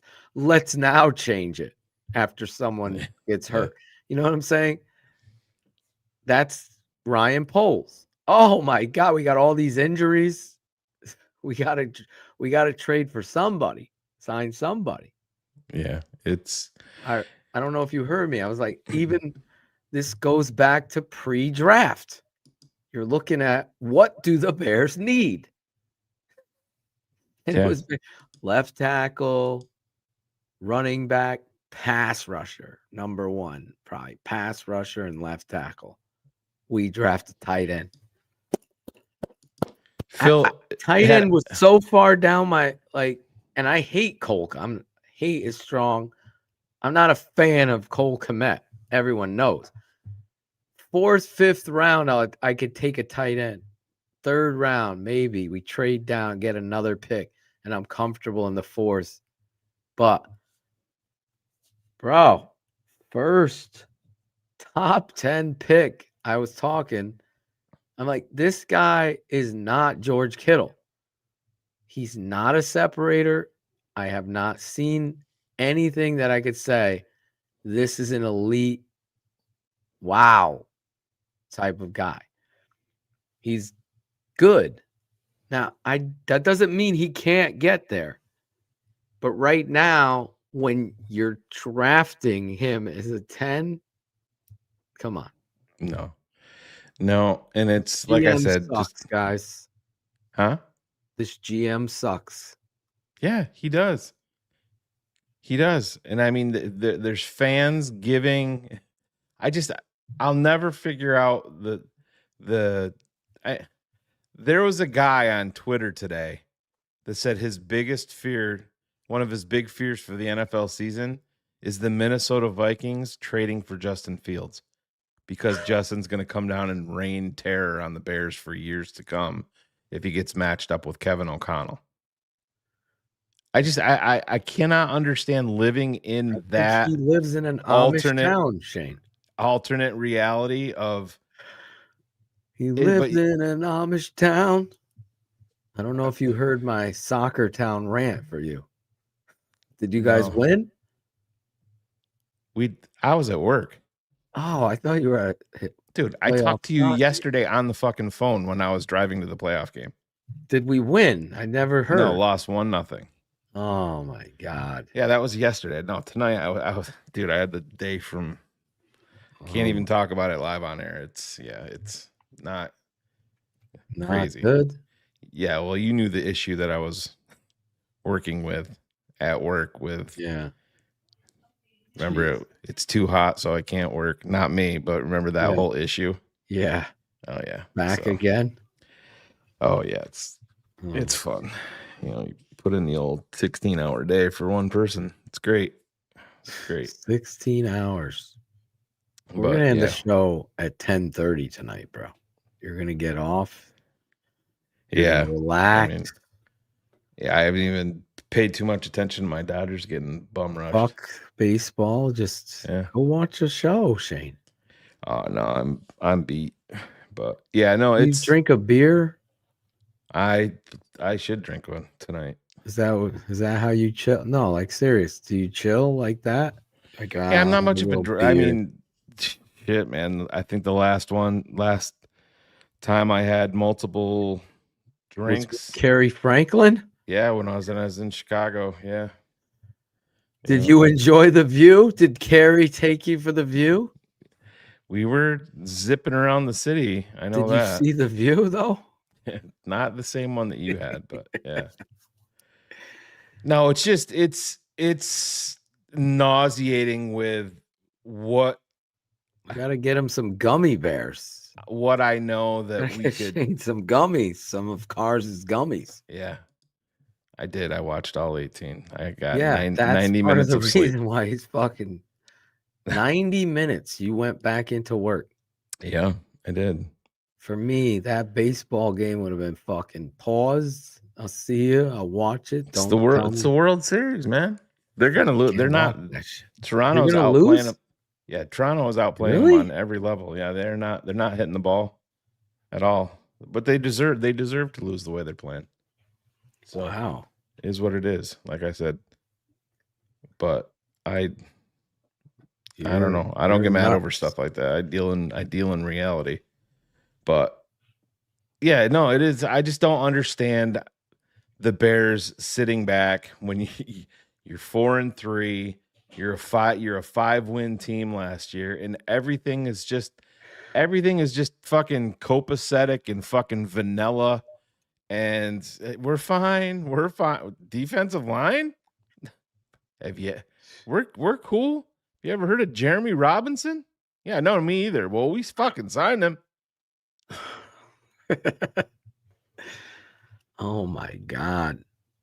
There's not like you need like 3 ends. You don't need 1. Right. You need like 3. And the crazy thing is you had an opportunity with all those draft picks to get some young pass rushers. You They did didn't do it. They You totally whiffed. You did, Let's man. take receivers. Yeah. it's hard because you look around the league and you see other teams that are making moves, and you understand what's going on, and I don't understand what the thought process is in Chicago, other than mouth breathing reporters and fucking fans that want to railroad the fucking quarterback all the time. And reporters. Oh, that's what I said. Apparently. Breathing reporters and fans. Yeah, it's crazy. All they want to do is tear down Caleb. That's the goal, to make the headline or the soundbite. Dan, listen, you do everything in your power. They're not even signing guys off of practice squads. I gave you a name of a guy that they were involved with all offseason leading up to the draft, in Braden Swinson. I really thought that the Bears were going to draft him at some point. I think that they would have, but Ryan Poles got played on day 3. He's in New England. He's on their practice squad. You could go out and claim him and bring him to Chicago tomorrow. And the only thing that it's going to cost you is somebody on your fucking roster like Devin Duvernay or Roshan Johnson or somebody like that. Homer. Yeah. They could have got my boy. They traded him today as Nate Giovanni. Did you see that Albert Breer came out with a report that the New England Patriots, the year Keon White came out, the Bill Belichick was infatuated with Keon White and wanted Georgia Tech. Wanted him in round 1. New England traded down to like 16 in the first round because they were targeting 2 players, Christian Gonzalez, the corner, and Keon White. Bill Belichick was going to draft Keon White in the first round at 16 and bypass Gonzalez. The draft room talked him out of it and said, listen, we think that the way that things are going, that he's going to be available to us in round 2. And he was. That's where they got him, and he hasn't lived up to expectations. I would have 100% been involved in a pick swap to take a flyer on I Keon like White. him. All day long. You're out nothing. I think didn't Duggar get traded, right? Yeah, he got traded. He's already gone. Yep. They already did that. I don't know. Was it Philly or Pittsburgh? Somewhere in Pennsylvania. Yeah, Philly made the Mechie Michael Carter trade. The corner, Michael Carter. So, but they're just not doing enough. They're not the bottom end of this roster, and probably up even towards, higher end. I don't want to say high end on the roster, but there's no reason you're not turning over some of these guys to improve upon it. And it's, like I said, there's a couple running backs out there that I would love to have on the roster. You got to, we've talked about it. Estime's bounced around to a couple of teams. He was in Philly, and then I forget where he is now. He's someplace else. But it's Damian Martinez is a guy that I would be interested in, the back out of Miami, but they're not doing anything. You signed Royce Newman, he's like 29-year-old journeyman offensive lineman, to your practice squad, and it's like, okay, and yeah, they signed him and Jonathan Garvin, the defensive end from the U. Maurice Alexander, wide receiver, Florida International. And what is he, 29 years old? He is 28. 28 years old and on your practice squad. You have Miles Boykin, Shane, who Great. that is 29, also on your practice squad. Yep. Then you got Britton Brown, and I like Britton. I like Britton too, but he's a fucking running back at 27 years old. That's on or 28 years old, whatever he is. Yeah, sitting 28 years old, and he's on your practice squad. It seems like you're gonna be crazy. I would say half of the guys on it are 28. I told you, I think we have one of the oldest practice squads in the league. We do. Steven Carlson, our guy, he's 28.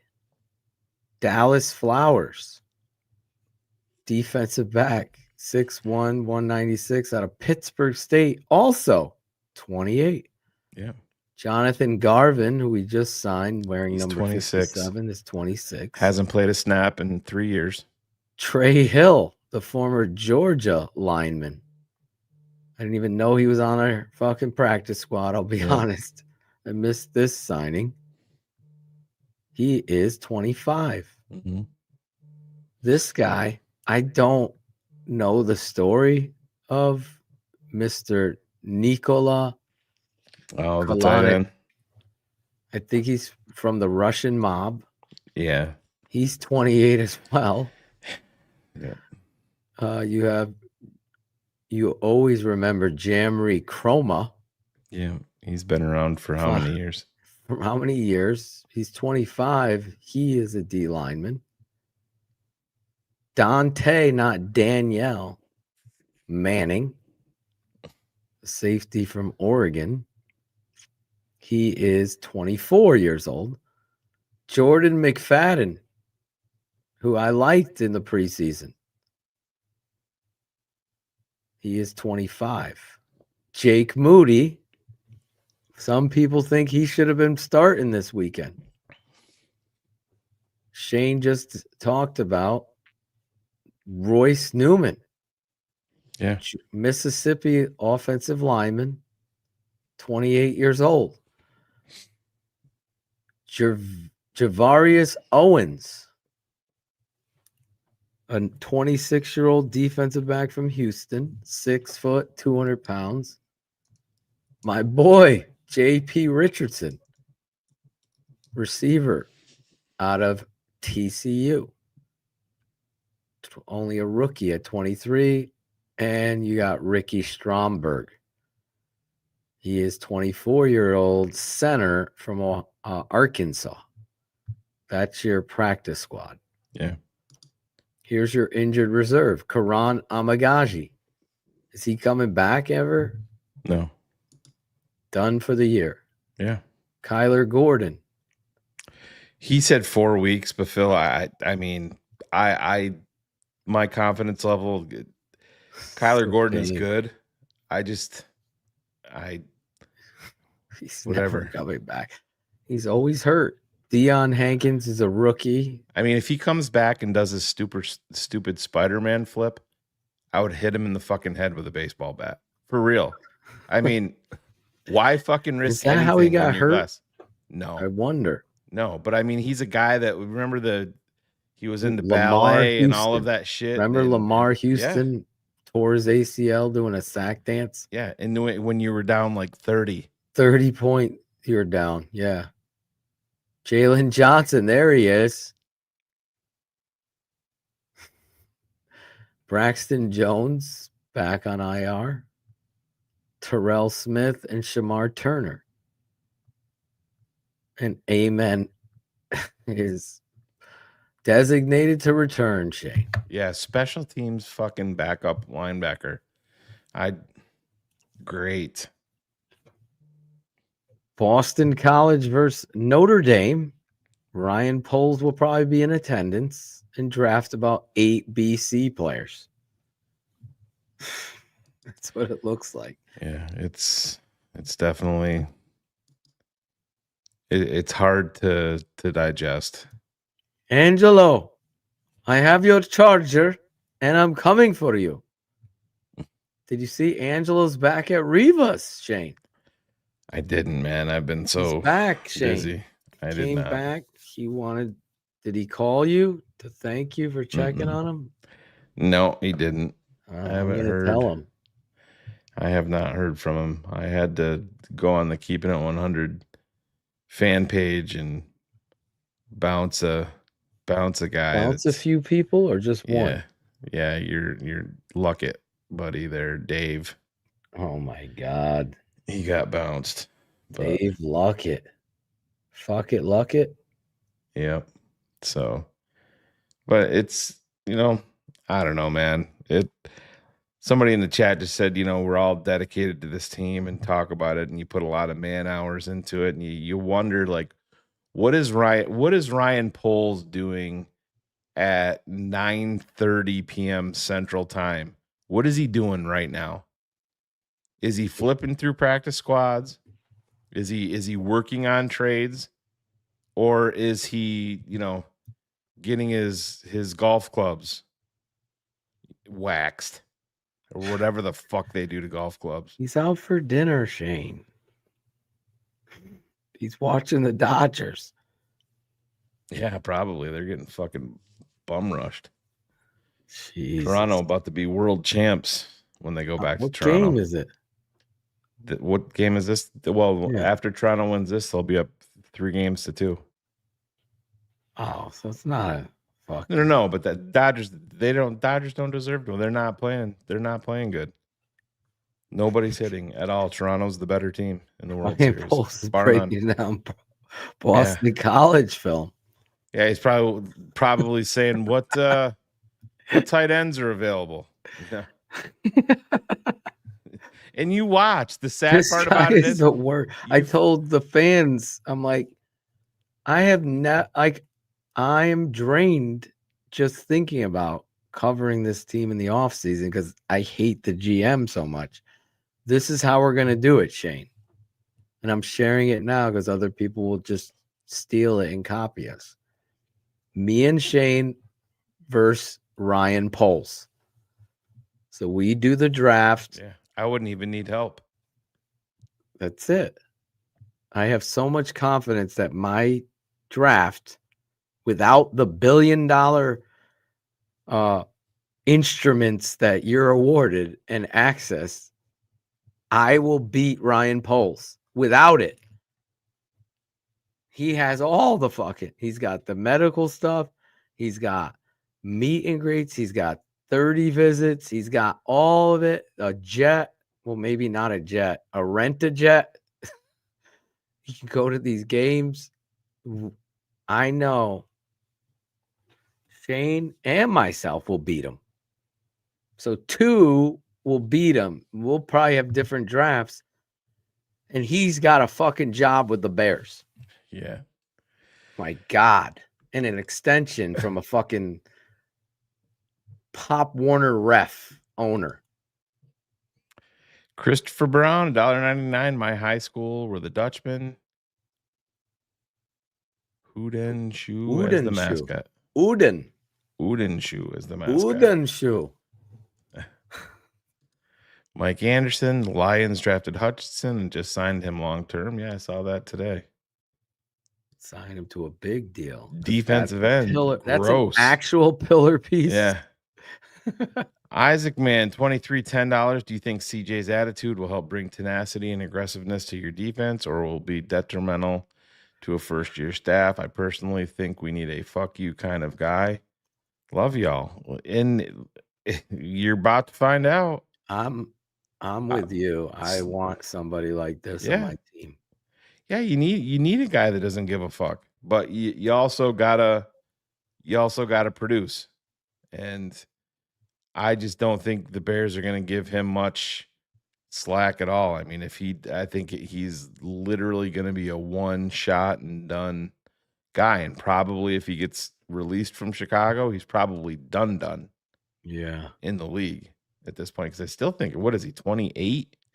It's not like he's an old guy. It seems like he's been around for fucking ever.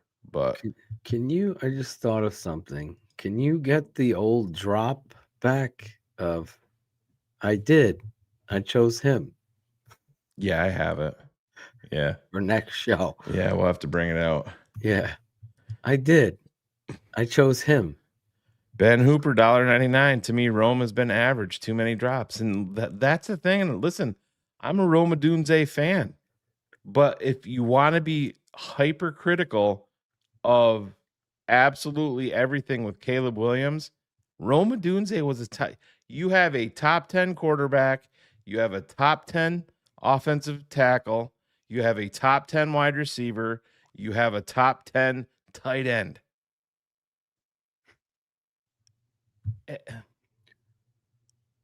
Rome's dropping 78th in the NFL in contested still catches. there? I love balls. Tell him, Cherie. Cherie loves balls more than a Dunze. But another, well, I didn't say that, catch a ball. Cherie. That was Phil saying that. But the sideline plays, Phil, when he's down on his knees going out, he's dropped what, three of those this year? 3 or 4, yeah. Dude, the drop he had in the end zone. Yeah. Was that against Detroit? Yeah. Just catch the fucking ball, bro. Ben Hooper, $4.99. One of the challenge should be on a non-call. You win, you get another challenge. You lose, and you lose a timeout. Yeah, I like that. Like, I wish you could challenge the face mask that wasn't called. And that's where I think the game should change, since you can go to New York and redo a motion penalty versus the Lions with the Chiefs. Shytex, the passes that we're talking about are fucking dots that very few people in the league can make. Those sideline passes.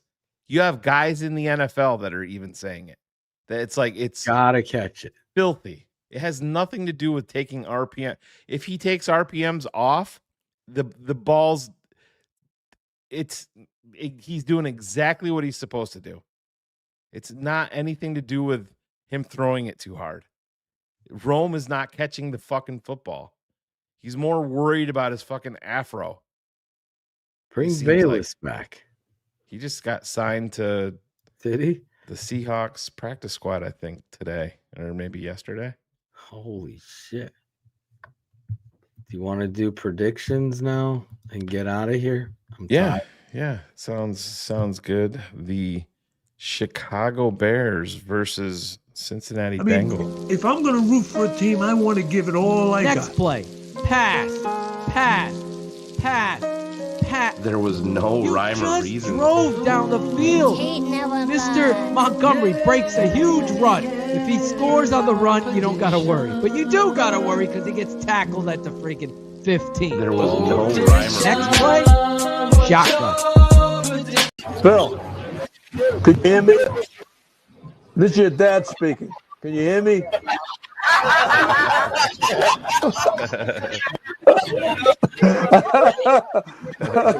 I'm in space.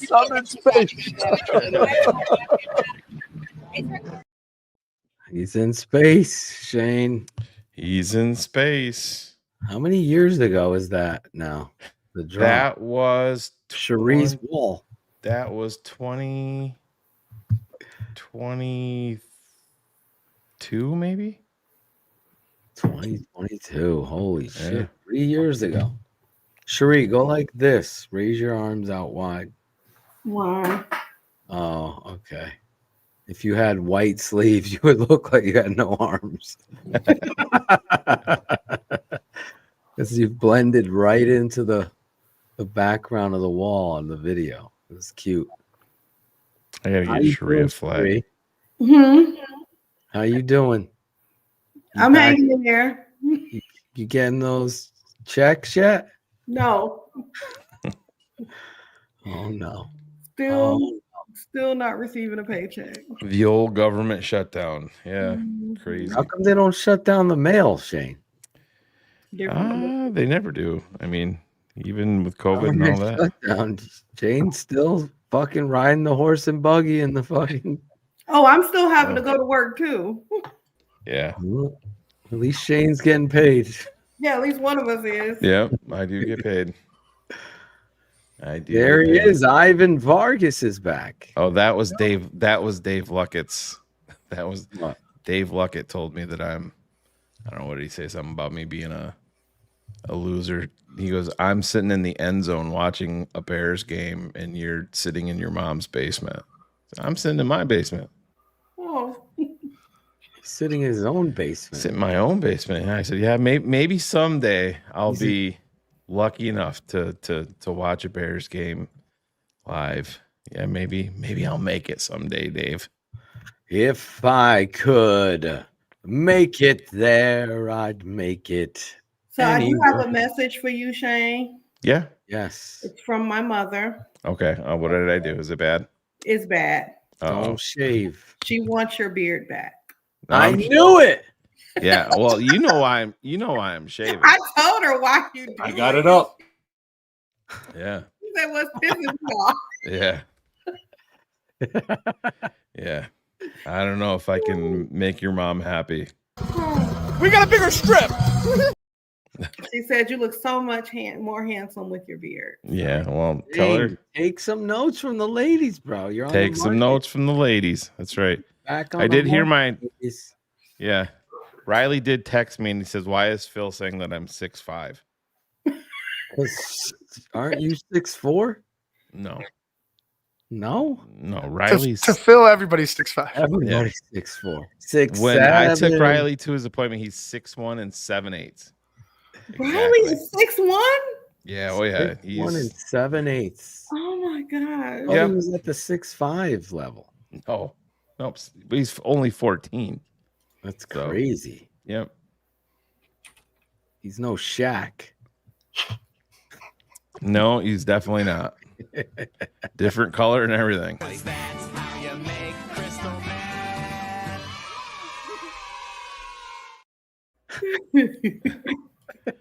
Yep, he's definitely not Shaq. Not Shaq Fu. But yeah, I talked to you yesterday on the phone when I'm like, all right, man, I'll let you go. I'm pulling into the playoff game. That was yesterday. Bro. I texted you today. I'm like, bro, I haven't even told you all the crazy shit I've been dealing I with. texted you the today. I'm last- like, bro, I'm going to be late for the show. I got so much shit going on at work. I'm not going to be back in time. And you're like, You'll clicked on that, you understand liked it. why. I was probably like, yeah, I've been dealing with. Wait till there's like 4 layers of craziness. I can have an old youth football. Mine's got 4 layers, fucking missing body parts. It's Ivan knows what I'm Crazy. referring to there. Yeah, it's crazy. It's You dude, have day crazy. from hell. I have crazy. The Amish, the soccer town that Riley plays in. Yeah, no football. No football. That was a whole segment tonight, Shane. This is a segment too. If I'm going to root for a team, I want to give it all I Next got. play. Pass. Pass. Pass. Fuck you, Bullets. We already did the song. We are at bold predictions, and we always start with the lady of the house, Cherie. I won't give your full government because it's shut down. Thank you. You have a prediction? Of course I do. Yes. My bold prediction, I'm gonna start with that. My bold prediction is Montez Sweat is gonna have a 2-sack game. Montez Sweat, 2-sack game. I wish you weren't a liar. Go ahead, Cherie. Gary. Oh my gosh. I'm still on the bandwagon. We were on a 4-game winning streak. I was disappointed in the Baltimore loss, but I'm holding strong in my faith, and I'm going to say Bears will win 28-21. 28-21. Okay. There you go. Bears over Bengals. Yeah. Ivan Vargas. The V train. Yeah, I'm a little nervous about this one. I think I'm going to go ahead and pick against the beloved. I could see this being a shootout,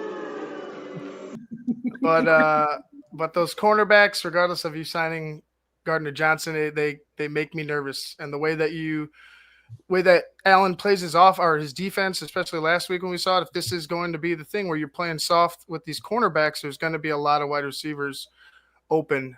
And we know they have good wide receivers in Higgins and Jamar Chase. So I think it's going to be a shootout, but we could take some positives from the offense, but the Bengals will win. I'm going to go Bengals 38, Bears 30. Wow. It's the They're sound of the coming to- police. Yeah, somebody's trying to have Caleb arrested. I know. Bold 38 prediction. points. DA is giving up. Bold prediction. Is that Flacco starting or is it? Oh, I think it is Flacco, isn't it? Yeah. He is listed as injured. I don't I know. was gonna say, I know he was. Because if it's not Flacco, it's a different story now. Yeah, I But- don't think he practiced today, did he? Browning might be the guy. Yeah. Oh well, then I you might have wanna to take back my. rethink your prediction? Yeah, I'll rethink Ivan's it now. gonna Yeah, go. I didn't know. Ivan's gonna go 38, 31. No, I could. I'll change it. I'll go Bears. I'll go Bears. Oh, With now that I know Flacco might not be in there, I will sprained go AC Bears. joint for Flacco. Oh, yeah. Bum-ba-dum-ba-dum-ba-dum-ba-dum. I'll go Bears 34, Bengals 20. I'm back, baby. He's I'm back. It gonged me. We love it. They gonged him. The Gong Show. Philippatoshin. Yeah, I'm going Bears 30, Bengals 17. Wow. Bears 30, Bengals 17. I'm just banking on Browning throwing a few picks and the turnover game. That's my bold prediction. Bears get 3 turnovers. Caleb gets 3 touchdown passes. What's That the was just boost? most of the chat that hates Caleb. Oh, that makes sense now. Yes. I was wondering why would they be booing that? That's very good. Well, I am going to go I love Cherie's mom. Cincinnati 28, the Chicago Bears 16. Wow. Wow. They don't deserve my love. Smoke weed every day. Yeah, they don't deserve my respect. Like I said, I'm staying You're on right. this train of prove it. You know, they should have went to Baltimore, and they should have beat Tyler Huntley and the Baltimore Ravens. They should have, but nobody was good enough. I didn't see the fight and the desire to come out and punch a team in the mouth when they were down. Instead, I saw a 1-5 football team punch us in the mouth. And is that going to get better when you're facing better wide receivers? And I understand if you think that the Bears are going to go there and own Jake Browning. No, Really? Right. I mean, you just gave up great numbers to Tyler Huntley. That was not me who said that. I believe they will get to Jake Browning, but Yeah. you might be right. Yeah. And my Getting nervous now. My bold prediction. Ooh, let me see. Lunch with Larry My bold Day. prediction is the Chicago Bears finish the game with 0 quarterback sacks and 1 pressure. And Jake Oh, Browning or my Joe God. Flacco don't even have grass stains on their jerseys. They remain Oh, almost untouched. My God. If he's right. give me He- some fucking names. Give him some names. That's what Ryan Poles should be doing. Finding some names to help this fucking pass rush. Yeah, I mean, who's covering Jamar Chase? Who's covering T. Higgins? My guy, Chauncey. There you go. He's gonna step up. Sure. Well, he better. Maybe Stevenson's back this week. He practiced Limited. he was limited today. Yeah, that's a good sign. Claudio will Yes. be on Keepin. We gotta get him on. We do. Scottish Bear. Just end the show with that statement. Listen, Bears fans got to get out of the fucking mold of thinking that other teams are our get right game. Every team in the league looks at the Bears like we're their get right game. The Bears don't deserve any of that. You know, they're not better than all these fucking teams. Do they have the ability to be? I'm not seeing them buying in and saying, you know what? Under any means necessary, are we going to go out there and do what it takes no matter what to come out with a W?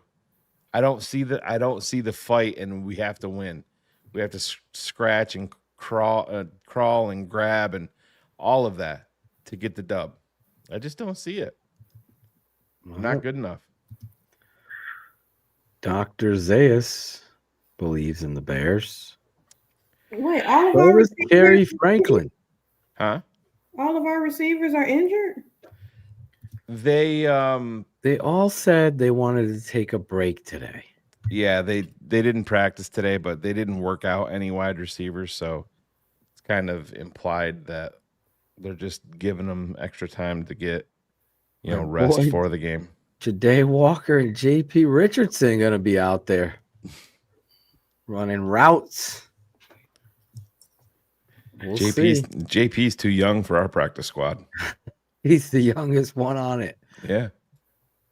He's the youngest one on it. Well, we will see. Tomorrow I'll be live, but not live on Patreon.